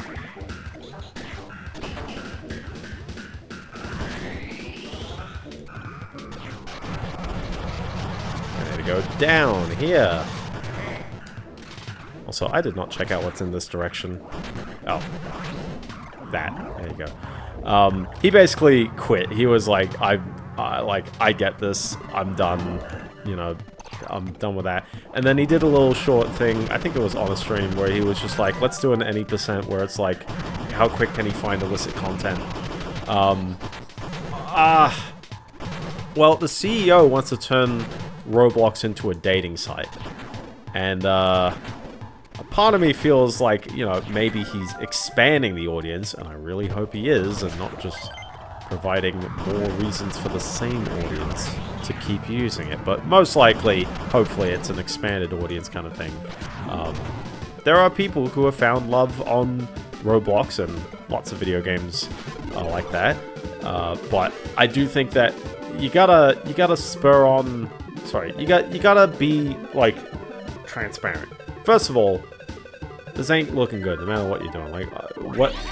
I don't know how one can spin this as like, oh, you know, like, this guy makes videos cleaning up the community, so let's just stop him from doing that. It's like, well, what do you think is the take-home from that? Nothing good, right? I don't know how one can... There you go, thank you, Wario. Anyways, one more level, or well, actually not one more, two more, and a boss fight. I understand, not to say it's acceptable, but I understand if there are so many reports that your backlog of tickets gets so clogged up that you literally cannot respond to the request in time because, well, at least I know the CD's there. Okay. I understand if, like, there are so many requests that you can't respond to them in time, which means that you don't get to ban the, you know, the actual predators in time, or worse, actually call the police, because some things are actually criminal, and your job as community people should be actually to report crimes if you witness that. Sometimes people controlling community do not want help in a very suspicious way. Like, I'm trying my best to avoid the absolute worst case explanation, which is they legitimately, like, harbor this in the community. And that is after the statement of, like, one person who was a paid for or a sponsored developer, you know, had multiple instances of abusing children before he was let off the team. I'd certainly think that's, you know, there's something up going on with Roblox there. So keep an eye out, watch the updates on that one, on various social medias. I'm not a Roblox guy, so I don't particularly... Oh, I thought that would knock me up there. I've never played Roblox in my life, just for reference as well, so... Let's put him up here. Oh, put him up here. Or I guess we could just jump down here, can't I? Oh no, can't do it when I'm frozen.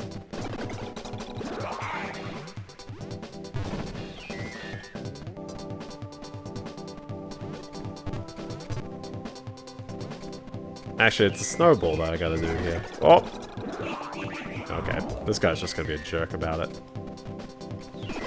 Ah, come on. We can't assume it's definite. Well, yeah, like, you can never assume malice. I don't think it's healthy to assume malice.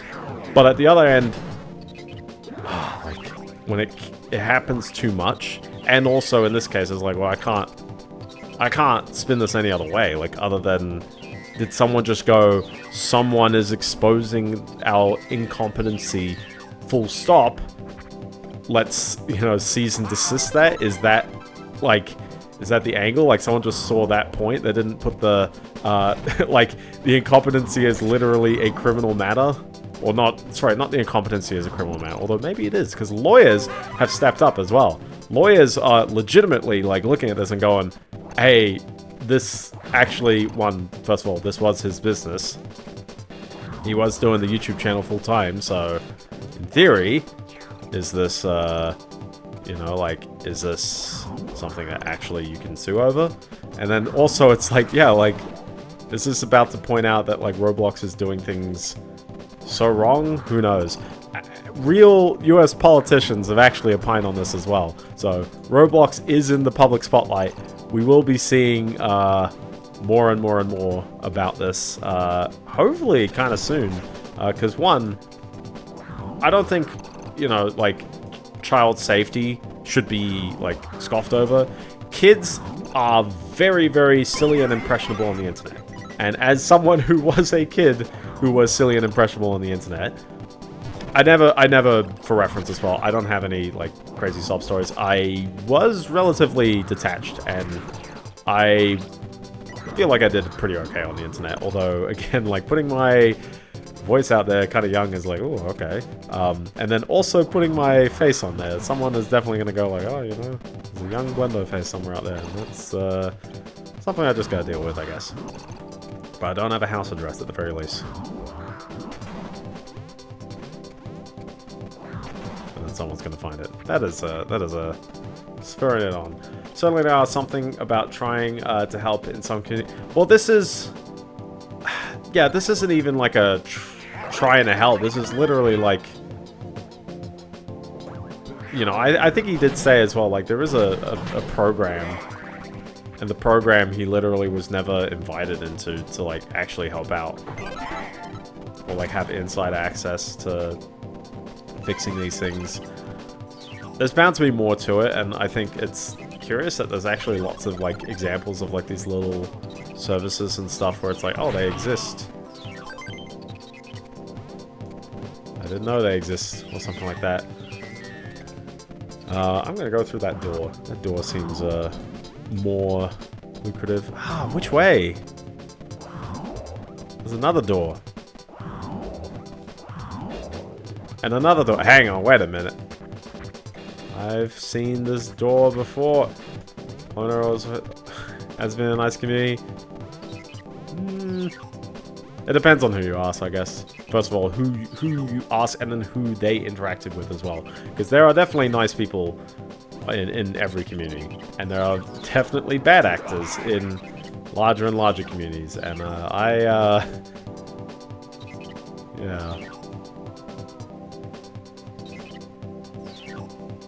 I've had great memes. Ironically as well, one of the things I actually liked about that, also someone pinged me on there, I actually should give it another look. Or actually, sorry, he didn't ping me, but he asked about doing stuff that I know work in, so I'm like, oh, I should actually get my 2 cents on that again. But the best part about going in there is the amount of, like, memes I've seen in the... Oh! Is this really where I'm, like, capitalizing the roll, that part? Oh, I could have rolled the other way as well. Was the Bepinex community. They got a great meme community, so... We've got programming memes up the wazoo there.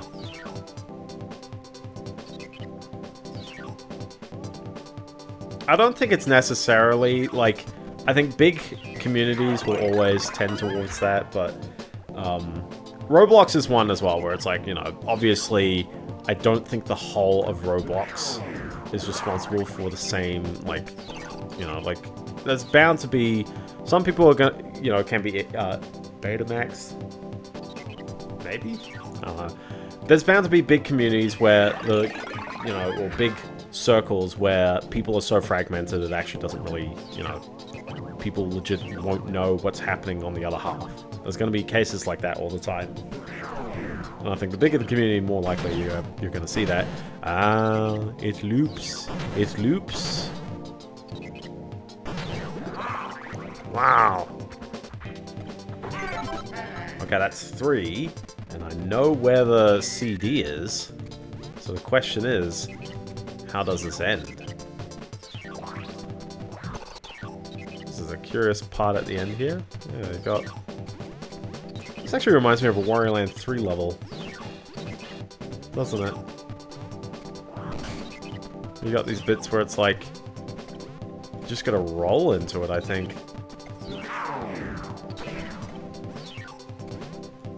Yeah. But yeah, if you are a Roblox player, also, this isn't like a indictment or an incitement or anything. Just keep your eyes peeled. You know, if you do say something, and also, there's that. People manage. Well, I mean, there's always that as well. Like, if there's something legitimately like going wrong in a community, just like bail, bro. Just like, I don't know. I've been in enough ones where it's like, it's not worth like the headache of trying to fix it from the inside out. Oh, there's that.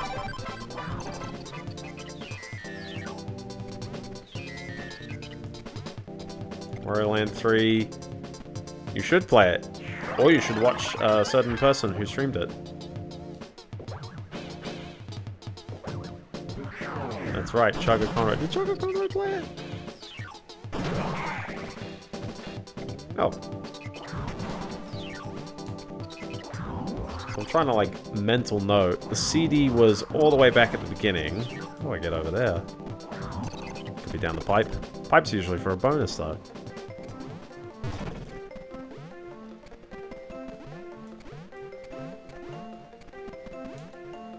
Oh. I'm gonna need to put him on the right ledge and then slide over, I guess? Probably here. Like that. That's quite straightforward. Maybe, I mean... It's always tricky to find, like, people who match the interests entirely, and I don't think... I don't know. I don't think there's a goal to really get a community. I've sort of... That ship has sailed for me. I'm just like, I don't think I can do anything about that in any place. Let's see if you can use this, because you can't really make the distance, but if you can get over there... Nah, because now I'm going to roll all the way. Okay. So I'm going to somehow need to get to the CD, which was... Where's the CD? I'll pull the map open preemptively just to make sure.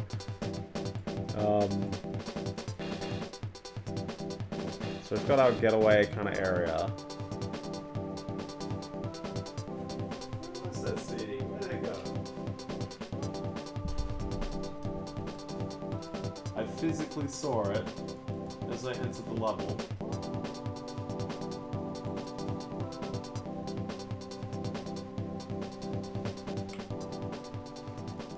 Oh my gosh, I'm absolutely blind. Before we get to press... Oh! Nice news about emulation. Oh, there it is.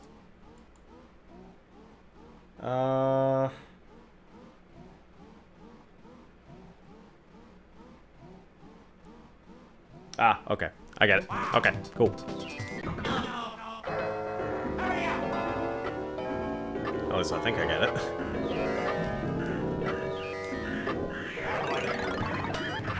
Is this back where I was? I think it is. Yes. I'm not too sure if there's a... Yeah, there's probably a reason why I need to go up here. Ah, come on. There we go. I've also got some good news, and ever so slightly good news, which is I spent a fair bit of the week setting up Anubis to do some proof of work challenges before my public services, except for the Fetty. I didn't put it on the Fetty because I'm not sure if it should be on the Fetty.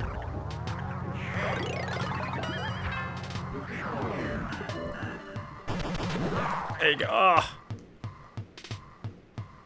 Yeah, the CD was there. Right there.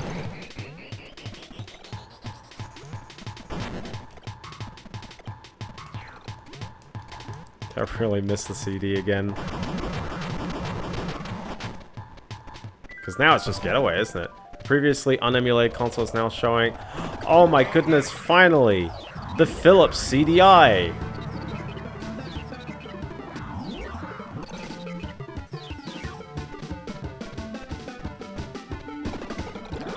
Oh, it's gonna be pain if you fall all the way down. But like, you'll see what I mean, where it's like... Oh, I can't do it!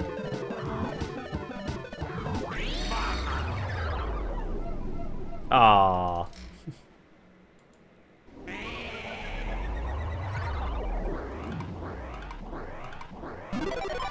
So how do we get the CD?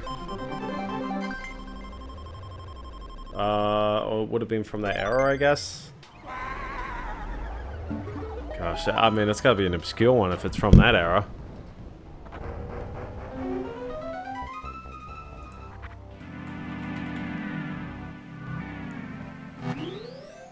Listen, the map doesn't indicate at all how I get the thing, so we're sort of just swadding at this. Take another crack at it.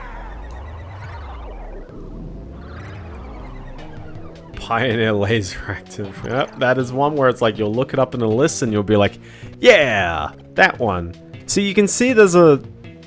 It looks like a path from above, but I think that was where I'd been right from the beginning.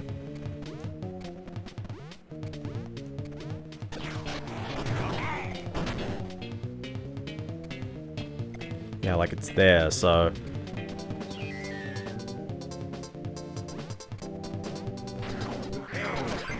I don't suppose it's jumping while in the snowball, is it? It uses Laserdisc. Laserdisc is great, though. It was great for movies back in the day. I've watched a couple of things on Laserdisc, and I'm like, yeah, you know, it's neater than VHS. Kinda inconvenient. And big, but neat. Yeah, the inconvenience is the length. I forgot the hard limit to how long a Laserdisc side of a movie can be, but I think it's like close to an hour, so it's like you basically have to flip. And good luck when Titanic. I don't think Titanic was on the Laserdisc in any way. Titanic already had to do 2 DVDs as well, so... Just like the PlayStation 3.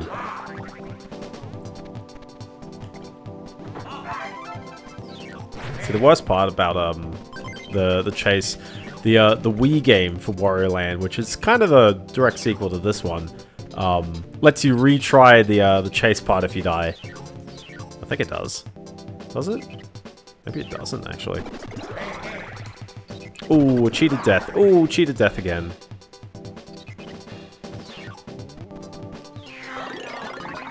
I'm at the Xbox One. They're all media players. Have we? I don't think we've actually got the PS2 DVD menu perfectly emulatable either, which was a bit of a funny one to me. Up we go. Up we go.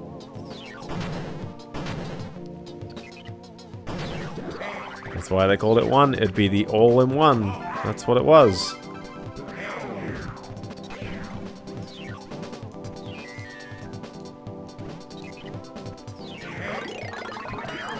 You can't jump while in the snowball. That's what's got me a bit confused. Because clearly, we're gonna, like, roll through and break 2 of the blocks. I'm trying to... As an interesting quirk, it uses Laserdisc. That's the quirk.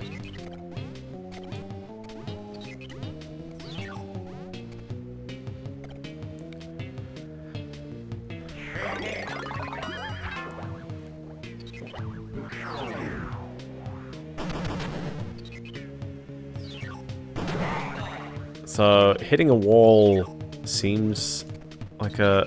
What is this area down here as well? Like, what actually is this overlooking? I'm curious. Oh, nothing. It's just a guy here and another door. Oh, it's not just another door. I've been here before. Since games were manufactured by Sega or NEC, you needed to buy a specific accessory that would also be include either playing. Oh, that's neat. That's pretty neat.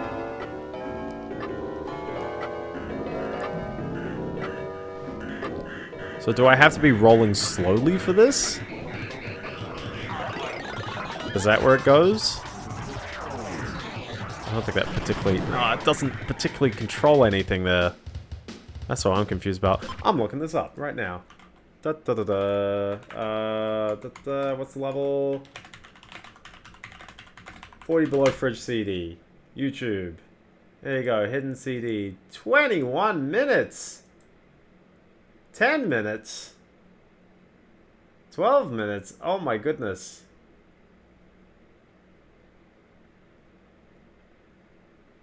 Alright, I'm gonna hope this guy, his video is not loud.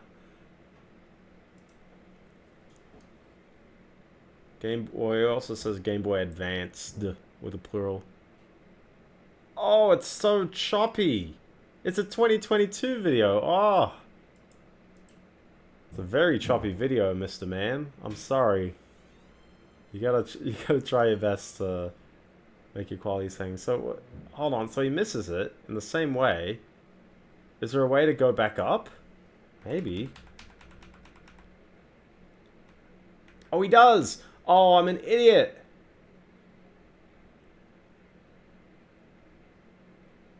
Oh my gosh, I am such an idiot. Okay, cool. So, I didn't goof up, but also I could have gotten it the first time as well. Kind of like the previous level, actually. Life repeats itself. There you go. Okay. It is. The worst part as well, I actually, I set myself up to do a bonus video for Mirror's Edge, and I'll have that out in the week, but, I basically set, yeah, you see what I mean? Like, I'm literally there. Except I gotta bounce off something. I think there's an enemy somewhere down here. Is there an enemy down here? The enemy was me all along, because I'm about to do this drop again.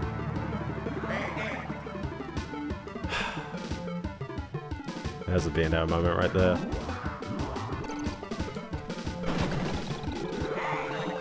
So this is gonna be pain coming back. There you go. Oh, we're good. We're good.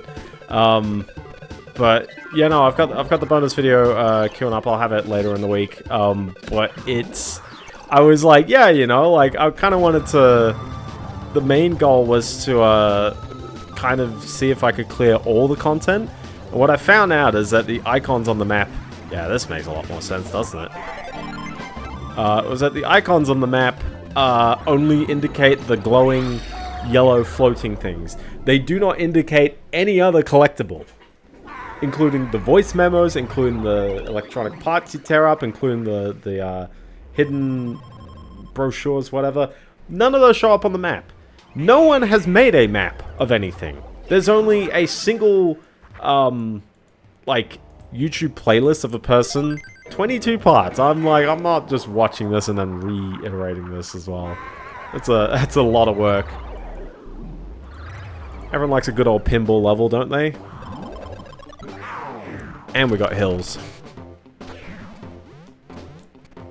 Scree! Oh my goodness. Unfortunately, I am not the pinball in this scenario. BRM.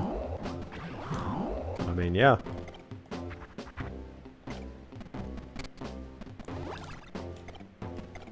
Eh. Oh my gosh. And the total library of games for that system was 30. These things are going to give me more goodies. So yeah, you'll see that video kind of soon. I did all the side missions first, and the side missions only took me 40 minutes. I was like, huh. And then I kind of went on a bit, and I was like, well, I don't think any of this is gonna change. Like, all the other side stuff is just either doing races, which the time limits are still kind of nuts on those, or like the courier drop-off things, which is just, again, sprinting from one place to another. There's not particularly anything more substantial to show off in that game, which is kind of disappointing. But at the end of the day, I'm like, yeah, you know what? I honestly didn't miss that much, so...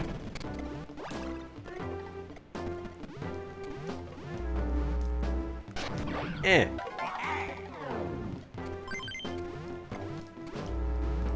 want to see if you can fit in there. And the heart just appeared on me because the health bar, or the bar, went down. Okay, well,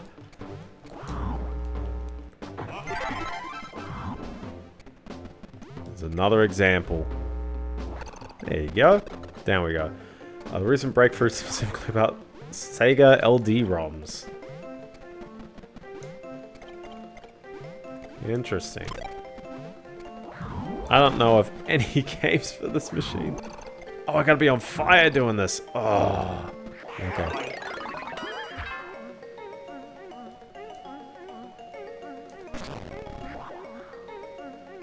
Alright. Once more with feeling. Once more with feeling. There's a lot of these consoles where I'm just like, I do not know if they ever appeared in Australia in any way. Look at that, perfectly timed as well. We got the gem. We got the gem. They're all based on FMV, as you can... Yeah, I mean, in that era, yeah, most likely. Okay, this guy is all balled up. Oh, not anymore. He is free from his shackles.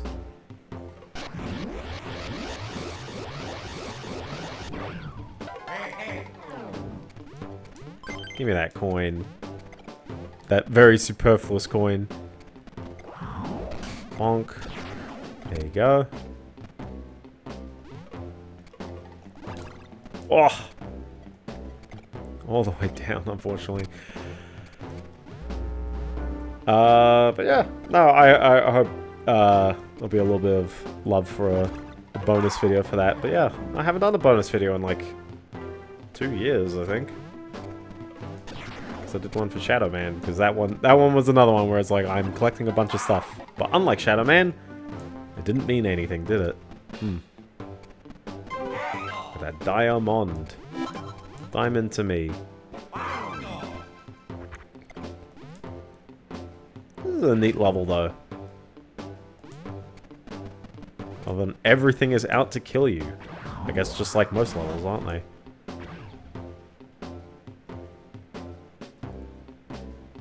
Shadow Man is a good... Yeah, Shadow Man's a good one.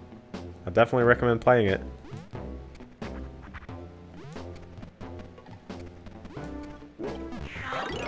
Everyone's favorite power-up returns for a 3rd level. Or 4th one. I've lost count.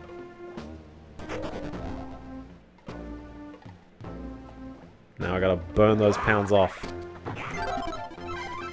There we go. Okay. Oh, exactly. It's neat. It's neat for what it is. I always take, like, a bit of, like, how would I put it? It's not offense, but it's like, the term Metroidvania, I'm like, Symphony of the Night is very much its own kind of game. After, like, playing a lot of Metroids, like, nah, man, Symphony of the Night, it's its own thing.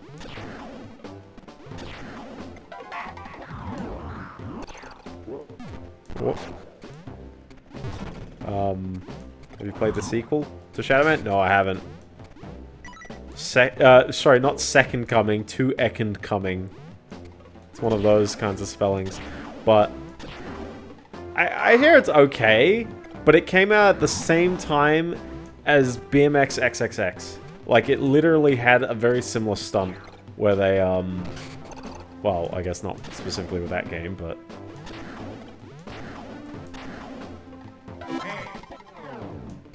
But they did a thing where it's like they actually like advertised the game on real gravestones, and it's like, bruh.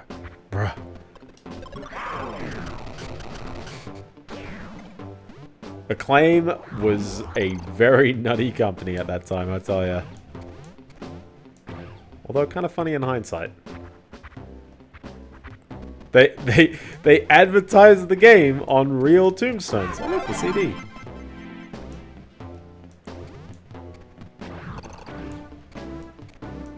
Unless you meant they released a BMX game called BMX XXX.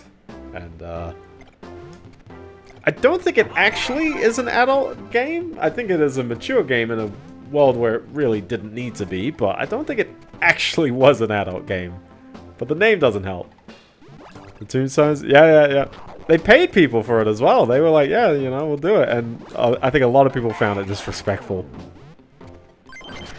Although I think every family did sign off on it. I'm not too sure if it was like proper engraved or they subbed out the tombstones for like the, you know, the fancy ones, the Shadow Man ones. Boom shakalaka. But yeah, no, there's a lot of like wild advertising stunts in video games, I tell ya. Okay, where's the other ones? I love the Bigfoots on the wall. I was like 100%.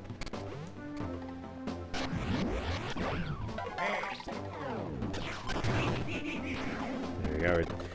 Yeah.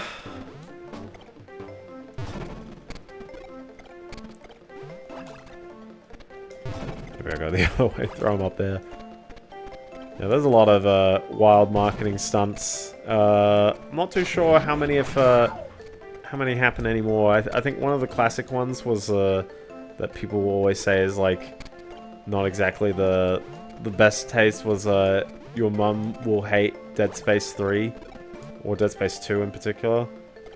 And it was just to get all these old people in the ad to like go, oh, this is very violent and I do not like it and I wouldn't like my kid playing this. It's just an ad saying that. I'm gonna skip the health because I don't need the health.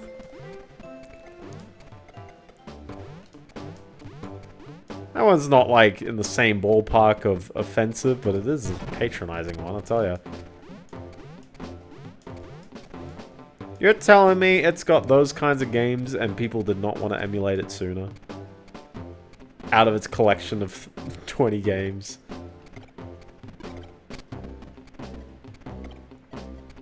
It's always fun seeing, was it Plumbers Don't Wear Ties also being brought up in, like, the space of adult games, and I'm like, it is certainly a game for a mature audience, but it's like, it's also a darn slideshow.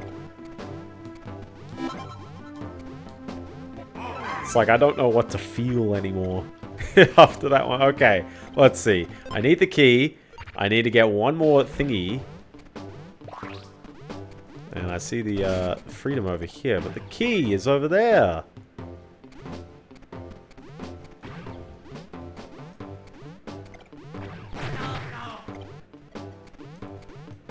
I don't suppose freedom was necessary then, because that's the way back, so hold on.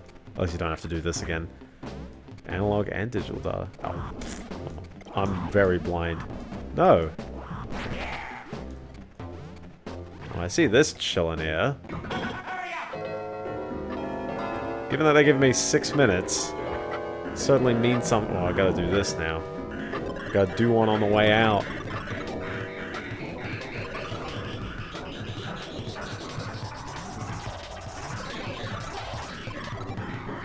We gotta do an actual pinball run. Where are the balls? Okay. Where are the balls hiding? Come on. There's one there. Oh, they're all there. Ah, get him out of here. Okay.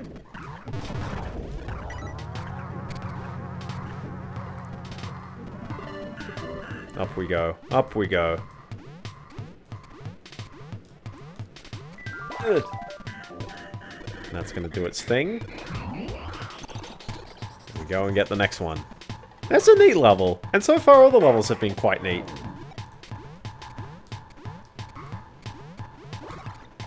I think I slept on this game for too long as well.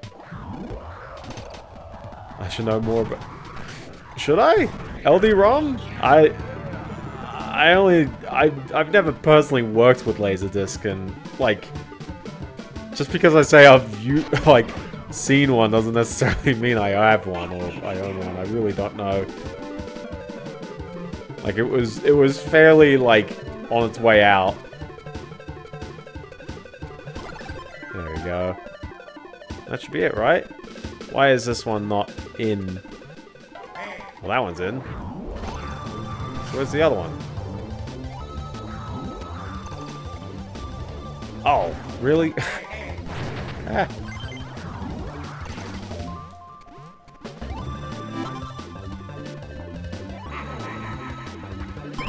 Okay, well there's the key. So where's my last thingy?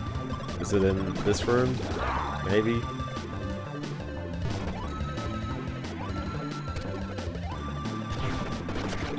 Let's get these out of here. I love the shaking as well. It's very manic, the whole procedure here. It's great.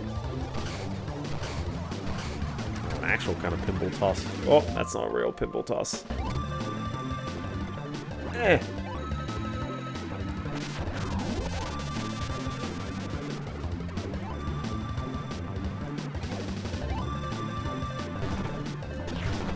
Obviously, if you're on the harder difficulty, you're only going to get, well, you're going to get less time, I guess.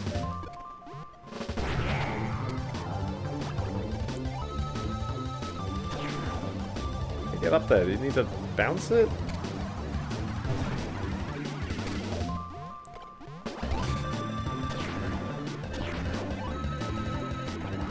That is just stuck up there. Ugh. That's just painful.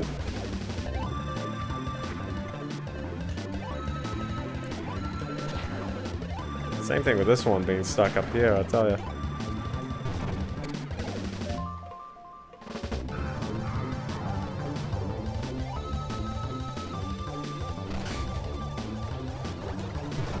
Oh. There you go. There you go. We're good. We're not gonna fail it. Alright. Time. Oh. Ah.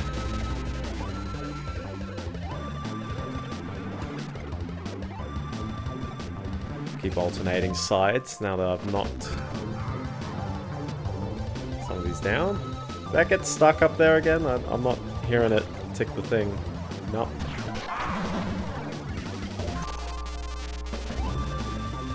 Up we go. Get this one. Back to the loop again. Yeah.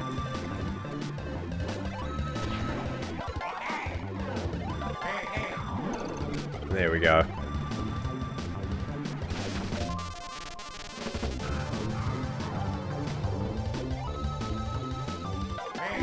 Well, I'm cutting the time maybe a bit more thin than I wanted to, but that's okay, as long as I can get my goodie on the way back out.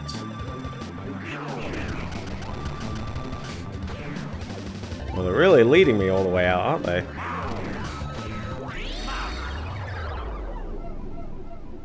We didn't get it. We didn't get the thingy! Padding for content again, I tell ya. Someone's going to yell at me as well, because it's in the room. I probably just walked past it. Ah, oh, pain. And yet the CD was not a mystery. That's okay. We'll speedrun now. So for reference, if you're missing any of these, you get to the door and you go, where is it? But again, fortunately you don't have to get the piece again. Sorry, you don't have to get all the pieces again, you just have to get the one you're missing, but still, pain. And it probably would have been the first one, because I know I didn't pick it up on the way.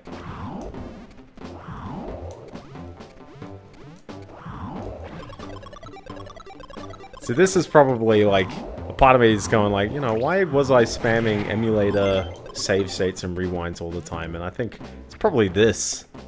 It's probably like me getting to this point of going like, oh, I'm just gonna rewind. So hold on, it's not in this room. So, for reference, we are missing top right.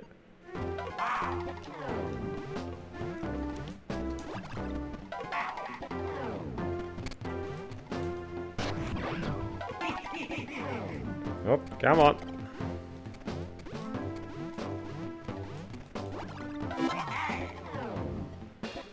I don't suppose it's between rooms, is it?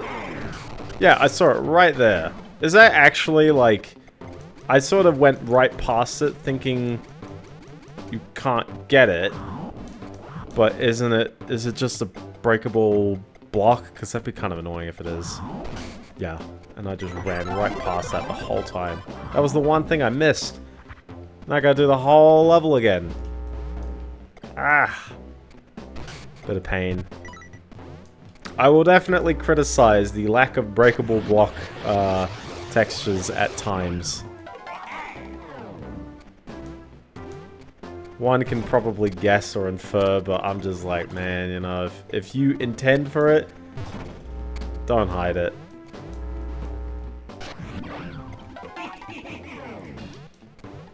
That's okay. We'll get there. We'll get there. Everything's a bit of a minor inconvenience.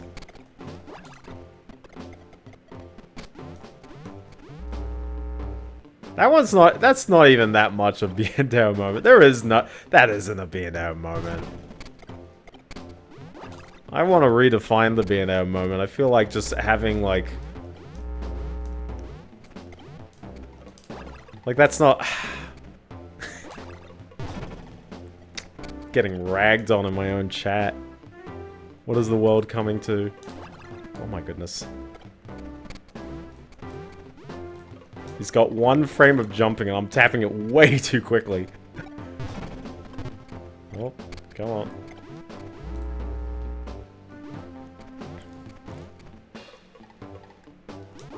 There you go, first try.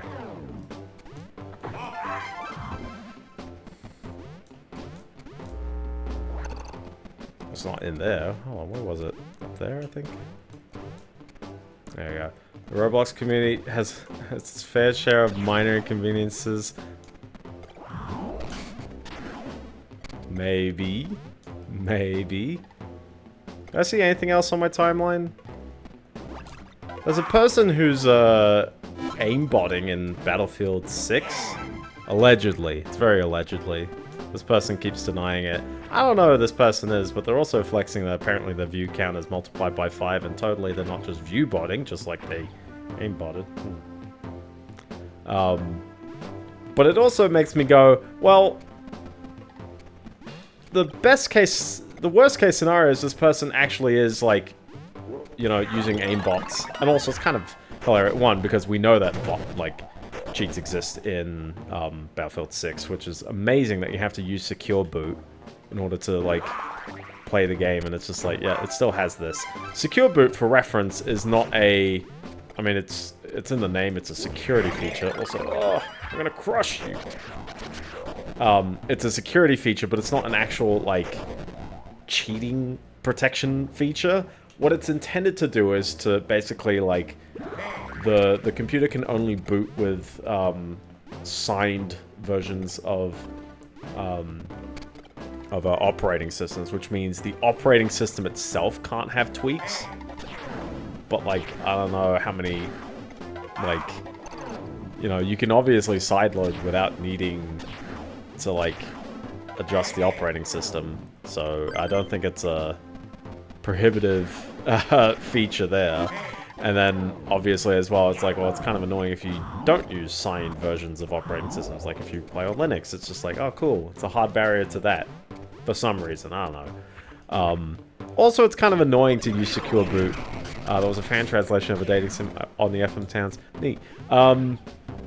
it's kind of annoying to like also ask people to turn on secure boot in case it isn't enabled. When people say, oh, it's always enabled by default. No, it's enabled on OEM machines. So I don't know why some people are so quick to just suddenly say every single computer in the world has this feature turned on by default. I'm like, trust motherboard manufacturers to never stick to any like consistent defaults, even amongst their own motherboards or things like that. They 100% are not like, and probably I would imagine more DIY machines than not don't have it enabled, but I'd also imagine probably most OEM machines would have it enabled. But you don't need it on in order to boot into any operating system, so it's very easy to just not have it on. Anyone who says that their BIOS is scary and they don't want to turn it on, I'm like, I get it, but also hopefully the BIOS isn't scary. I would want BIOSes and motherboard features to be easy enough to understand and access. Throw a ball into that. Well, there's one ball left over, so I'll give that another go in a moment.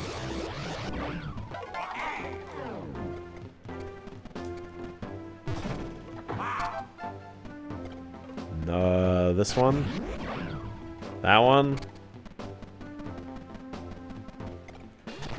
What do you mean, even lower? Oh, yeah. That one was required. The one that you mentioned. Yeah.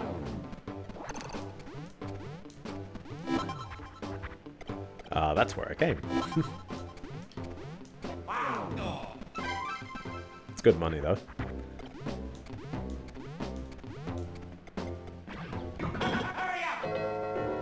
Alright, time to do the speedy style. And then, yeah, yeah, but... So best case for this person, they're not actually... Sorry, worst case for this person, they are cheating, and this is just like, yeah, cool, it's an absolute failure of the game and all of its systems to catch that. And also, shame on this person for flexing that they are cheating, if they are. And if they're not cheating, wow, this person's kind of insufferable, and I never want to play a video game with them ever again. Or ever, really, not again. But, like, there are so many sweaty freaking people playing all these shooters, and I get that, you know, you want to do well. I get that. But, like, oh my goodness, man. People just do not chill. And I got kind of filtered out of, like, some other shooters that I've played in the past. I think Overwatch was kind of the last one because Overwatch didn't really have movement tech, so people didn't really go too wild in it, but... Oh, I mean, sweating's fine. But, like, you know what I mean, where, like... And I've been in the camp before. I've done sweaty gameplay before. I'm past that. I'm really, like, that's the reason why I put down Rocket League, and I don't play Overwatch, and I don't play Marvel Rivals. I played that one briefly. It's like, once people started to, like, get that game, and then started complaining about their teammates a lot of the time, I'm like, it doesn't happen as much in Marvel Rivals, but it does slightly happen. I'm like,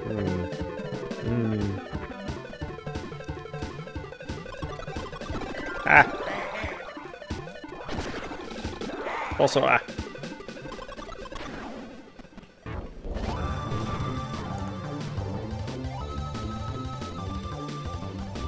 We're going for achievement speedruns.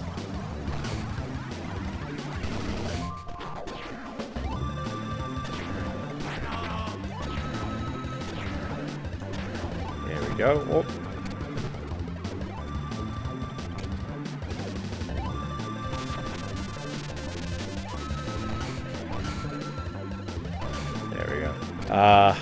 But yeah, the worst case, or the best case of like, oh, they're not really hacking, but it's just like, if I don't want to play with them, it's like, you know, there's a problem.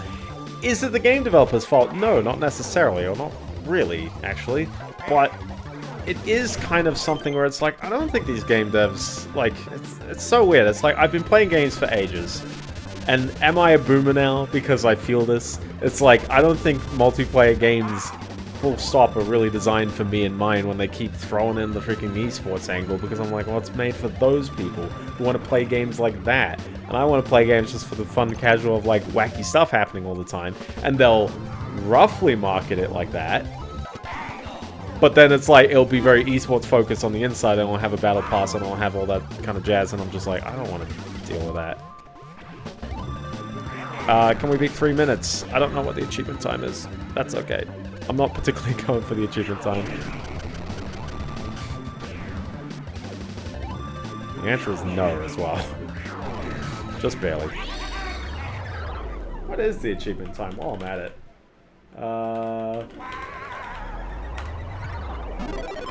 The answer is...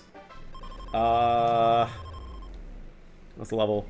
Within 165 seconds or less, so, which, I guess the reason why they do that is so that it accommodates for the hard difficulty level, but, what would that mean? 2 minutes 45, so actually a bit less than that. Well, we can do some mini-games while we pad out the time. I'm gonna have another crack at the hop, because the hop happens very quickly. Life begins at the hop. That's the one. But yeah. I have not played any of the Battlefield 6 stuff. It's weirdly common on my timeline, which I guess means that EA has somehow cracked the code, which is just make Battlefield kind of similar to previous ones. No grappling hooks, nothing weird, just a solid game. And apparently that might be all it takes. But also the game isn't out. People are just playing in open beta, which means no one is considering price at the moment. Yeah, it's weirdly vocal. I've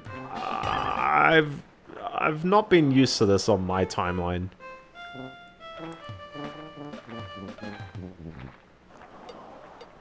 I'd dance to this music. Hi, where's the obstacles? There it is.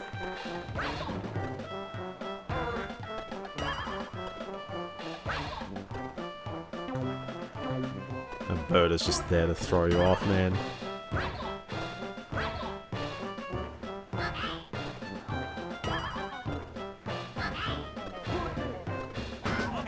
Here we go.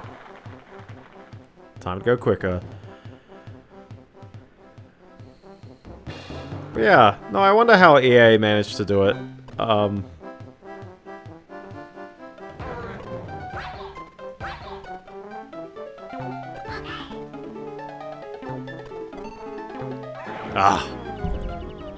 Really not made much progress here, have I? Oh, I've still got 6 points, so that's okay. And plenty of money to keep doing more attempts if I really particularly need to, but we'll take a crack at it. So, again, I do not know what I'm doing with this boss, but we'll try the best with getting the chest at the end. I love that sprite, the back sprite there. What we got in the item shop as well. Kind of the same. Literally the same. Large lips. Ooh. Oh, when it's going fast and I'm talking over it. You're meant to play by rhythm on that one.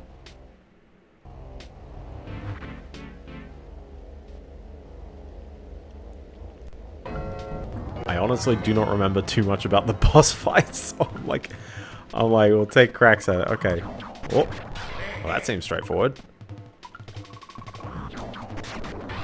He's probably going to change his strat, like, at some point, but...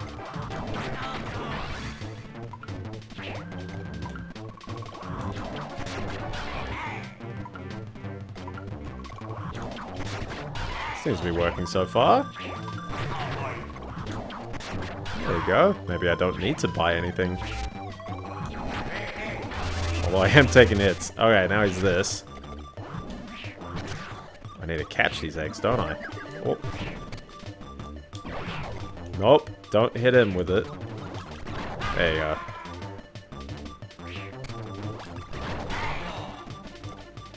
I'm gonna come out of this. Oh. Kill the ducks. Come on. Come on. Come on.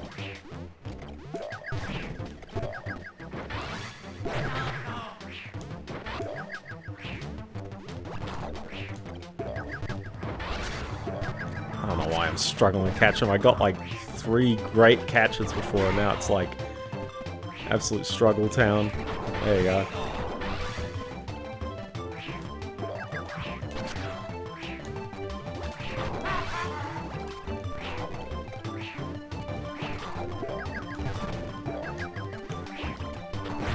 Come on.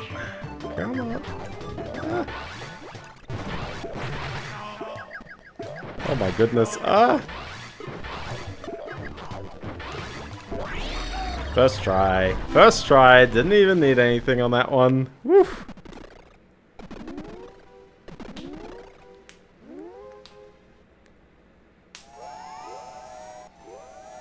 Easy money. Easy money. So what am I looking forward to in the next week?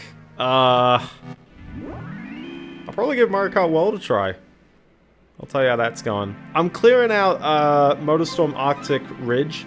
The only thing I've got left on the achievements is just to do time trials now, so we're keeping it nice and chill there. But that was it's a chaotic game. You just kind of have to just understand how the AI works and cheese them hard. This is where you get to listen to your CDs, by the way. Silk Song demo in 2 days. Oh my gosh, it's time. The best kinds of CDs as well. You thought you'd have the level music. Nah.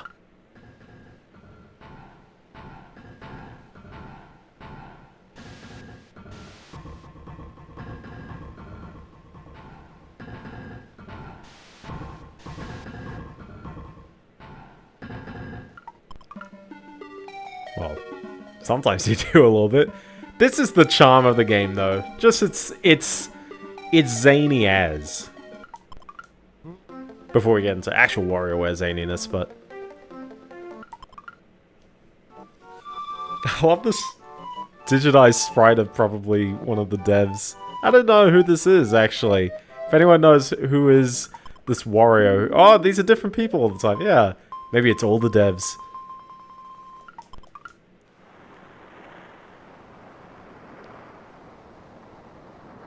That's so good.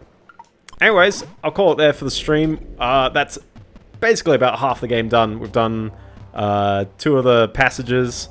You know the other 2 are probably going to kick my butt even more. But and that'll be it. And we got a nice little Italian flag. Oh, true. Yeah, I saw that. Anyways, with that, thank you very much for watching. If you enjoyed the stream or you didn't enjoy it, that's okay. It doesn't really matter. You can follow her on Twitch, 8:30 PM Australian Eastern Standard Time every Monday. And if you miss parts of this, VODs will be on YouTube. For some odd reason, one of my Dragon Quest VODs is just stuck on Twitch. It's not getting deleted after a week. I have no idea why. But every VOD is on YouTube. Don't worry about it. And if you also keep an eye peeled, one eye peeled, one eye shut, one eye peeled, for the bonus video for Mirror's Edge sometime this week. And yeah, follow me on the Fetty for fun stuff. Yeah, one of my tags is on Fetty. Exactly, just in case someone searches that. Yeah, follow me on the Fetty for fun takes. Watch that GamersNexus video. I think it's a nice, decent watch as well. That's an unsponsored plug. It's just a video I liked. So, anything else? Don't view bot. Don't cheat in games. Just have fun, fellas. That's all it takes. Anyways, see ya.